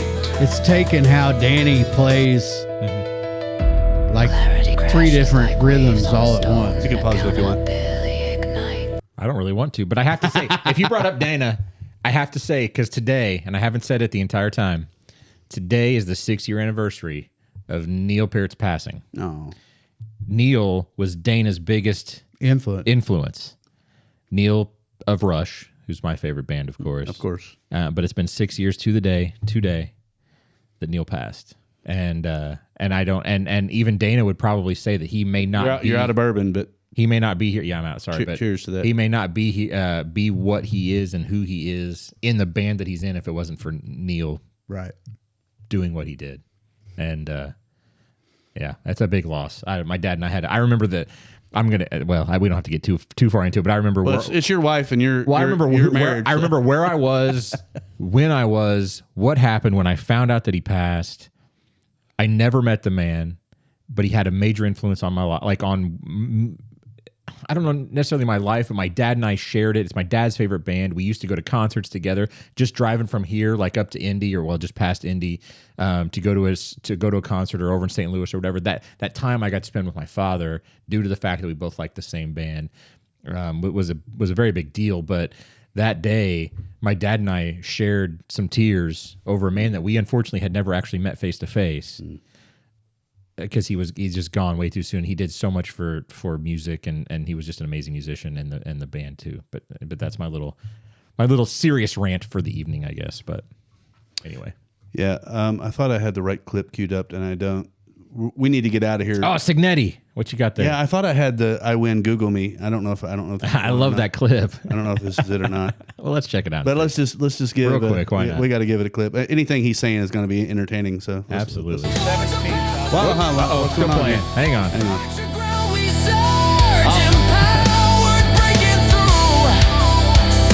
gonna have to shut that down. I don't want you to, but you're gonna. I know how it works, man. That's what happens when you give me the slide, the audio, the mixing. Well, you might as well. While I'm looking for things, you might as well put on the music that we create that most people won't listen to. Go to Suno, find United Divided. You can listen to all 8 songs. We're going to find out a way to maybe monetize a little bit, because we're just looking to get more podcast time, get people helping. Travis donates. I only feed him in lunch every once in a while in bourbon. And we need to be able to, get some people paid and put some good content out for people to listen to locally. So let's see. And I get it. People in Indiana have no hope for Indiana football. There's absolutely nothing attractive about Indiana from a football standpoint. Nobody's losing sleep, or everybody has this type of idea when you start to say, oh my God, we're playing Indiana. Shut up, bitch! America! They got a football team now! Pressure off the edge, and it's intercepted! D'Angelo Pons, roll out the big red carpet! You have flipped the entire mindset of an entire university and state about football. Indiana entered this season as the losingest program in major college football history. You are 10-0 for the first time in program history, Coach. Talk bad. Picks it up. Spins out of traffic. Up the sideline. Touchdown! World famous! The Irish from their own 2. Jeremiah Love breaks free. Touchdown! Got a lot of guys hurting in there, but part of life is learning how to this is weird. We got a good nucleus coming back. It will be okay. Congratulations, Coach. No. We're only halfway through the race. Job's not finished. We keep wanting to dismiss, for some reason, maybe it's just brand, but we keep wanting to dismiss Indiana as like, well, can it really happen? We may have to cut this out. I think they're better than Why? last year. All the music. They're talking over it. Got in there in a beat. D'Angelo Pons is going to score. Pretty simple. I win. Google me. I win. Google me. As the throw catches Murray. This is one of the best coach teams I've seen in my career. I'm talking about a team that's excellent in fundamentals. The pressure throws to the corner. Touchdown, Surratt. Dante Moore hit as he throws, and it's intercepted. And that is going to be the ball game. Indiana has never won here at Beaver Stadium. How does that change today? This team's never played here. It's time to attack and play. That catch was crazy. Insane. The winner of the 2025 Heisman Trophy, Fernando Mendoza. You mentioned 1988 was the last time Indiana beat Ohio State. The last time Indiana won an outright Big Ten championship was World War II. Over the middle, and intercepted. Fires it down the field. It's for Elijah Surratt. He makes the catch. Touchdown! The Indiana Hoosiers are champions of the Big Ten. You're never supposed to be in this position, but by glory God, the great coaches, great teammates, and we have around us. We're able to pull this off. Whoever thought the Hoosier be it, now the Hoosiers are flipping champs. Let's go! Hoosiers! We're picked 17. I'm pumped. I'm ready to go. Yeah. So obviously we won this. This was before we won the Rose Bowl last week in dominating fashion against Alabama. I mean, it was not even close. I'm a little concerned about playing Oregon for the second time. We're not even at Oregon this time, though. What? We're not even at Oregon this time. We're neutral ground. We're going to Hotlanta, so that I think that'll make it even easier. That should make it easier. But you don't like playing a team, same team. Oh, no, they're out for blood. But yeah, and we're already wearing crimson, baby. It doesn't matter. I mean, we're going for a national championship, so we got to give some props to the Indiana Hoosiers. That's pretty awesome. Chris, thanks for making this time. And sorry, I went a little nuts there at the end. No, I'll say, well, we got to have some fun, and we got to enjoy and celebrate some things that are going on in our state, and give props where they're due. I want to give props to you just for your determination, your relentless pursuit of things that I don't have time or the inclination to track down. We need more people like you. We need more watchdogs. We need more people that are just, curious about things and want to make our community better. I mean, my goal, hopefully my kids want to stay here. I don't know if they'll want to stay here or not. I mean, we own property in a couple different states, and maybe we end up somewhere else in the long run, but I want to make it the best it can while we're here. And I'm proud of our community. I think we are rallying in the right position right now to come together with people that are like-minded on topics, maybe not always voting the same way over time. Doesn't really matter. I think we can affect the change there, though. We can demand, rather than right versus left, divide and conquer type of things. We can say we're going to talk about these 10 topics, and whatever local politician, don't care what letter you identify as, if you can get closer to this truth on this particular topic or these set of topics, then I'll give you my vote and I'll hold you accountable to them. I mean, we need more intelligent people doing that. And again, just thank you. And I don't know if you have a last word or whatever, but that's kind of where I'm at. And I'm appreciative of you. You're welcome to come on the podcast anytime you want. Well, thank you. I appreciate you having me here, and just having these conversations is going to help us not only as individuals, but as a community, so that's the thing. We need to hold each other accountable and expect, representation of the community, regardless if they voted for you or not. You still represent them. So, like you said, just because someone may not have voted for you and has a question, you still owe them an answer. And that's my goal, to help. Let's reset. Let's get back to community, neighbors, helping each other out, cookouts, gatherings. Hey, such and such is in need, and to your point and to your title, unite the divide. Unite the divided. Yeah. So again, it's not. You missed the D. Well, I'm a brand guy, Right. Yeah. So I mean, I think it doesn't matter.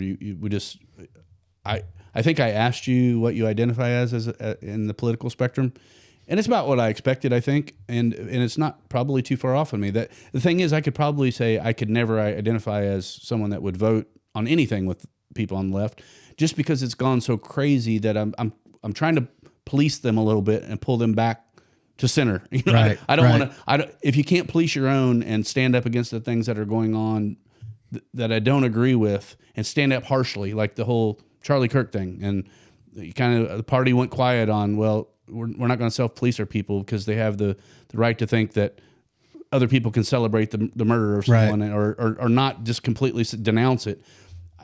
Just not acceptable. Right. If you can do that, then let's talk about the topics. But that's kind of a non-starter. That's like the only thing that's a non-starter. You got to have morals and values, right? And I know you want a better community. I want a better. Travis would not be here unless he wanted a better community. He probably wants better bourbon than what I gave him tonight. But that's not bad. For the price point, it's really good. I'm not going to give him. I'm trying to get a bourbon sponsor from a local liquor store and I'll give them shout out and props. But thanks for everyone for watching. If you want to support us, reach out. I want to give a quick shout out to our buddy Sean, who me and Travis went and talked to today. He's offered up his podcast studio. It's a really solid, nice podcast studio that might offer us a little more flexibility. We're looking to grow areas for other people interested in podcasting, whistleblowers, watchdogs, getting more people involved. This isn't the Chad show. It isn't Chad's uniting the divided. It's unite the divided. And you don't know Schmidt. Yeah, well, that's very true. But this really is about growing content and holding everyone accountable that we put into power, and to make our city better. Not to be rude or jerks or whatever. It really is. We can do better than what we're doing right now, and I think everyone agrees with that. Yeah, so totally. Sending love to everyone. If you're interested in helping the program, you can reach out to me directly. We are looking for funding to build out programming. We need more production people. Travis wants better bourbon, and that's really about it, right? I mean, I wouldn't mind getting paid a little bit or something, but hey, beggars can't be choosers. I am here on my own accord. Please send money, or Travis will leave. And no. Anyway, Travis wasn't going to leave. Travis, thanks so much for everything that you do. Again, much appreciated. Chris, thanks again. Let's do it again soon. Thank you, guys. Sending love to y'all. Have a good night. Thanks.